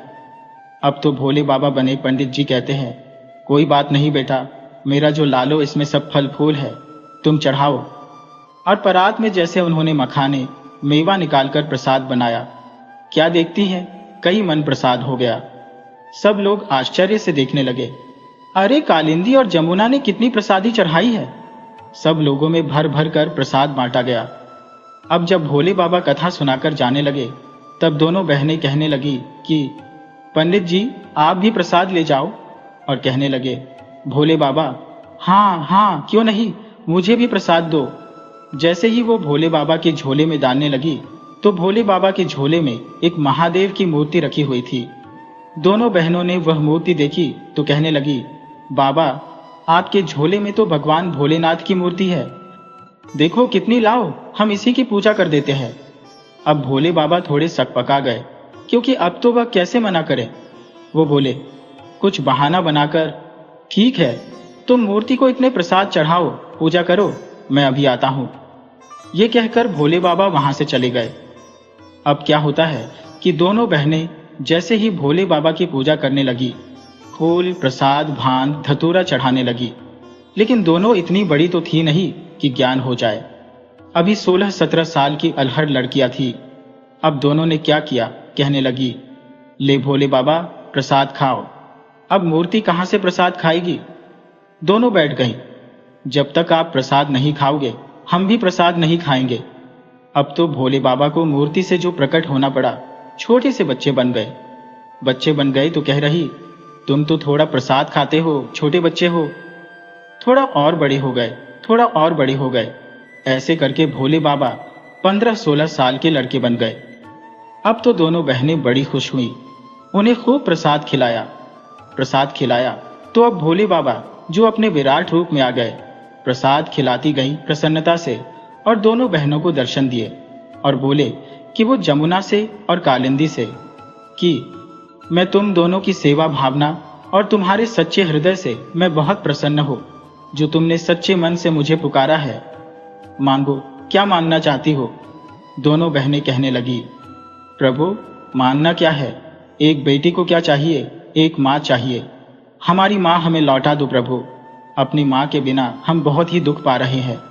भगवान जी बोले, बेटा, तुम कुछ भी मांगो, लेकिन जो उस लोक में चला गया उसे तो वापस नहीं भेजा जा सकता। लेकिन दोनों बहनें जिद करके बैठ गईं कि हे प्रभु, आपने वचन दिया है कि जो भी मांगोगे आप पूरा करेंगे, अब अपना वरदान पूरा करो। अब भोले बाबा को उनकी बात माननी पड़ी। उनकी माँ को स्वर्ग से बुलाना पड़ा। अब तो दोनों बहनें अपनी माँ को देखकर बड़ी प्रसन्न हुई और दूसरा वरदान मांगने के लिए जब भोले बाबा ने कहा तो दोनों बहनें कहने लगी, हे प्रभु, अब हम शादी के योग्य हो गए हैं। सौतेली माँ हमारा विवाह नहीं करना चाहती। पिता को हमारी कोई फिक्र नहीं है, क्योंकि हमें तो बिल्कुल विश्वास नहीं है हमारी सौतेली माँ न जाने हमारा कैसा घर बसाए। अब भगवान भोलेनाथ बोले कि तुम्हारा विवाह राजघराने में होगा। राजकुमार के साथ तुम्हारा जीवन, शेष जीवन जो भी है, सब खुशियों से भरा होगा। इतना कहकर भोले बाबा वहां से अंतर्ध्यान हो गए। अब दोनों बहनें अगले दिन जो मंदिर में गई, बड़ी ही मधुर आवाज में भजन गा रही थी। बाहर काफी भीड़ लगी हुई थी। तभी उस नगर के राज्य के जो राजा था, उसके 2 राजकुमार थे। दोनों घोड़े पर सवार होकर अपने नगर का जायजा ले रहे थे। कहीं कोई परेशान तो नहीं है। जब उन्होंने मंदिर के पास इतनी भीड़ लगी देखी, तो वह भी जानने को उत्सुक हुए कि आखिर यहाँ क्या मामला है जो इतनी भीड़ लगी हुई है। दोनों राजकुमार मंदिर के पास गए तो देखा 2 सुंदर कन्याएं बड़ी ही सुरीली आवाज में भोले के भजन गा रही है। दोनों राजकुमार दोनों बहनों पर मोहित हो गए।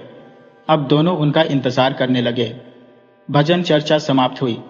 दोनों बहनें प्रसाद लेकर अपने घर जाने लगी तो दोनों राजकुमार भी उनके पीछे पीछे चल दिए और जाकर देखा कि अरे, ये किस घर खानदान की है। देख लें तो जाकर पता चला कि यह तो तेली जो श्यामू है, उसकी पुत्री है। अब दोनों राजकुमार उनके घर गए और उनसे कहा कि हमें तुम्हारी पुत्रियां पसंद है, इसलिए हम उनसे विवाह करना चाहते हैं। तेली कहने लगा, नहीं, मैं अपनी पुत्रियों का विवाह नहीं करूंगा, क्योंकि तेली की जो दूसरी बीवी थी, कालिंदी और जमुना की सौतेली माँ थी, उनकी अभी तक अपनी कोई औलाद नहीं हुई थी। तो तेली कहने लगा, अगर मैंने इनका विवाह कर दिया तो मेरा घर का खर्च कैसे चलेगा? मेरा तेल कौन बेचेगा? क्योंकि मैं तो अब मेरी उम्र बढ़ रही है और कोल्हों पर मुझे बैठना पड़ता है। यह सुनकर दोनों राजकुमार ने एक थैली सोने की अशर्फिया उस तेली को दे दी और कहा कि अपनी बेटियों की शादी की तैयारी करें। राजा भी अपने राजकुमारों की बात सुनकर, ऐसी संस्कारवान और गुणवान लड़कियों के बारे में सुनकर बड़ा प्रसन्न हुआ। अब राजकुमारों की दोनों बहनों से शादी हो गई। दोनों बहनें जो रानी बनकर राजमहल में आ गई। अब तो दोनों के दिन बड़े चैन से बीतने लगे।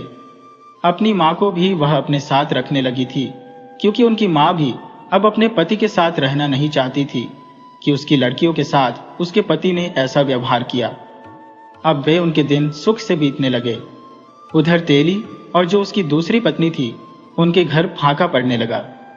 कहते हैं ना कि बेटियां अपने नसीब का लेकर आती है, और यही था कि जब तक बेटियां थी तो तेली के घर में कभी भी फाका नहीं पड़ा था, और बेटियों के जाते ही जैसे उसके घर से रौनक चली गई।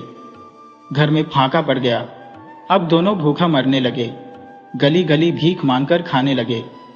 बहुत से लोग उन्हें भीख देते, बहुत से दुत्कार देते। दोनों अब अपनी जिंदगी के अपने किए हुए कर्मों की सजा भोगने लगे। सब लोगों को उनकी सच्चाई पता चल गई थी कि सौतेली माँ अपनी बेटियों के साथ कैसा व्यवहार करती थी, कितना उन्हें दुखी करती थी। यही सब सोचकर लोग उनसे घृणा करने लगे। कभी कभी किसी को दया आ जाती तो कोई 1-2 रोटी उन्हें पकड़ा भी देता, लेकिन दूर से। अब उनकी हालत बड़ी खराब थी। उधर दोनों बहनें बड़े सुख से थी, कोई उनके जीवन में कमी नहीं थी। लेकिन कहते हैं ना, बेटियां तो बेटियां होती हैं, चाहे उनके साथ कुछ भी बुरा हो, लेकिन फिर भी मायके से जुड़ी होती है। अब जो कालिंदी और जो जमुना थी, उनको जब अपने सौतेली माता और पिता के बारे में पता चला तो उनका मन तो जो दया से भर उठा, करुणा से भर उठा। चाहे कुछ भी था तो उनका बाप। चाहे सौतेली माँ थी तो माँ, चाहे उसने उनके साथ कुछ भी बुरा किया। अब दोनों बहनें जब वह भीख मांगते घूम रहे थे, कपड़े फटे हुए थे, बिल्कुल भिखारियों जैसी हालत थी, तो दोनों बहनों ने देखा तो उनकी आंखों में आंसू आ गए अपने पिता की हालत देखकर और सौतेली माँ की। लेकिन कहते हैं ना, सबको अपने कर्मों का फल तो मिलता है। अब वे दोनों बहनें अपने सौतेली माँ को और अपने पिता को अपने राजमहल ले गईं। वहां पर उनकी अच्छे से देखभाल की। राज वैद्य को बुलाकर उनका अच्छे से इलाज कराया। लेकिन कहते हैं, देर सही, लेकिन भगवान के घर देर है, अंधेर नहीं। कर्मों का फल भोगना पड़ेगा। यही हाल जमुना और कालिंदी की मां के साथ हुआ, जो सौतेली मां थी। अब उसके कर्म भोगने का समय आ गया था। उसे जो कोढ़ की बीमारी हो चुकी थी। कालिंदी और जमुना ने उनके इलाज में, उनकी सेवा में कोई कमी नहीं छोड़ी थी। लेकिन दिन पर दिन बढ़ते हुए कोढ़ का कोई इलाज नहीं था। वह अपनी बीमारी से बड़ी परेशान थी। अब उसे पश्चाताप होने लगा था कि कैसे उन कन्याओं का उसने दिल दुखाया था। आज उसे अपने कर्मों की सजा मिल रही थी। अब वह भगवान से दिन रात प्रार्थना करती कि हे प्रभु, मुझे मृत्यु दे दे, लेकिन ऐसी इस जीवन से मुझे छुटकारा दे। लेकिन जो कालिंदी और जमुना भगवान भोलेनाथ की परम भक्त थी, वह रोज मंदिर जाती, शिवलिंग पर जो जल चढ़ाती, उसे अपनी माँ के, सौतेली माँ के लिए लाती और उसको उसे जल में डालकर स्नान कराती और थोड़ा उसे पिलाती, जिससे उसकी माँ का कोढ़, जो अब इतना दुखदाई नहीं था, लेकिन अब उसे अपने किए पर बड़ा पछतावा होता। उसकी नजर अपनी बेटियों से मिल नहीं पाती थी। वह इसी सदमे में रहती थी कि उसने कितना बुरा उन बेटियों के साथ किया। लेकिन धीरे धीरे समय बीता और इसी गम ने धीरे धीरे उसकी बीमारी तो ठीक हो गई, उनकी सेवा भावना से और भगवान भोलेनाथ के चमत्कारी जल से। लेकिन वह अब यह बर्दाश्त नहीं कर पा रही थी कि जो उसने किया वह बिल्कुल ठीक नहीं किया था। यही गम उसे अंदर ही अंदर खाए जा रहा था और एक दिन वह परलोक सिधार गई। और जमुना और कालिंदी ने अपनी माँ की सेवा में कोई कसर नहीं छोड़ी थी। उन्होंने अपनी बेटी होने का फर्ज निभाया था। जैसा फल जो उनकी सौतेली माँ को मिला, ऐसा फल भगवान किसी को न दे। तो दोस्तों, यह थी जमुना और कालिंदी की कहानी, जो हमें सिखाती है कि कर्मों का फल जरूर मिलता है और नेक दिल से की गई सेवा कभी बेकार नहीं जाती। जीवन में भले ही कितनी भी मुश्किलें आ जाएं, सच्चाई और भगवान पर भरोसा हमें हमेशा सही राह दिखाते हैं। इस कहानी ने हमें यह भी सिखाया कि अपनों के प्रति दया और क्षमा का भाव रखना कितना जरूरी है। अगर आपको यह कहानी पसंद आई हो तो प्लीज हमारे चैनल को सब्सक्राइब करें, वीडियो को लाइक करें और शेयर करें और कमेंट्स करके हमें बताएं आपको यह कहानी कैसी लगी। राधे राधे।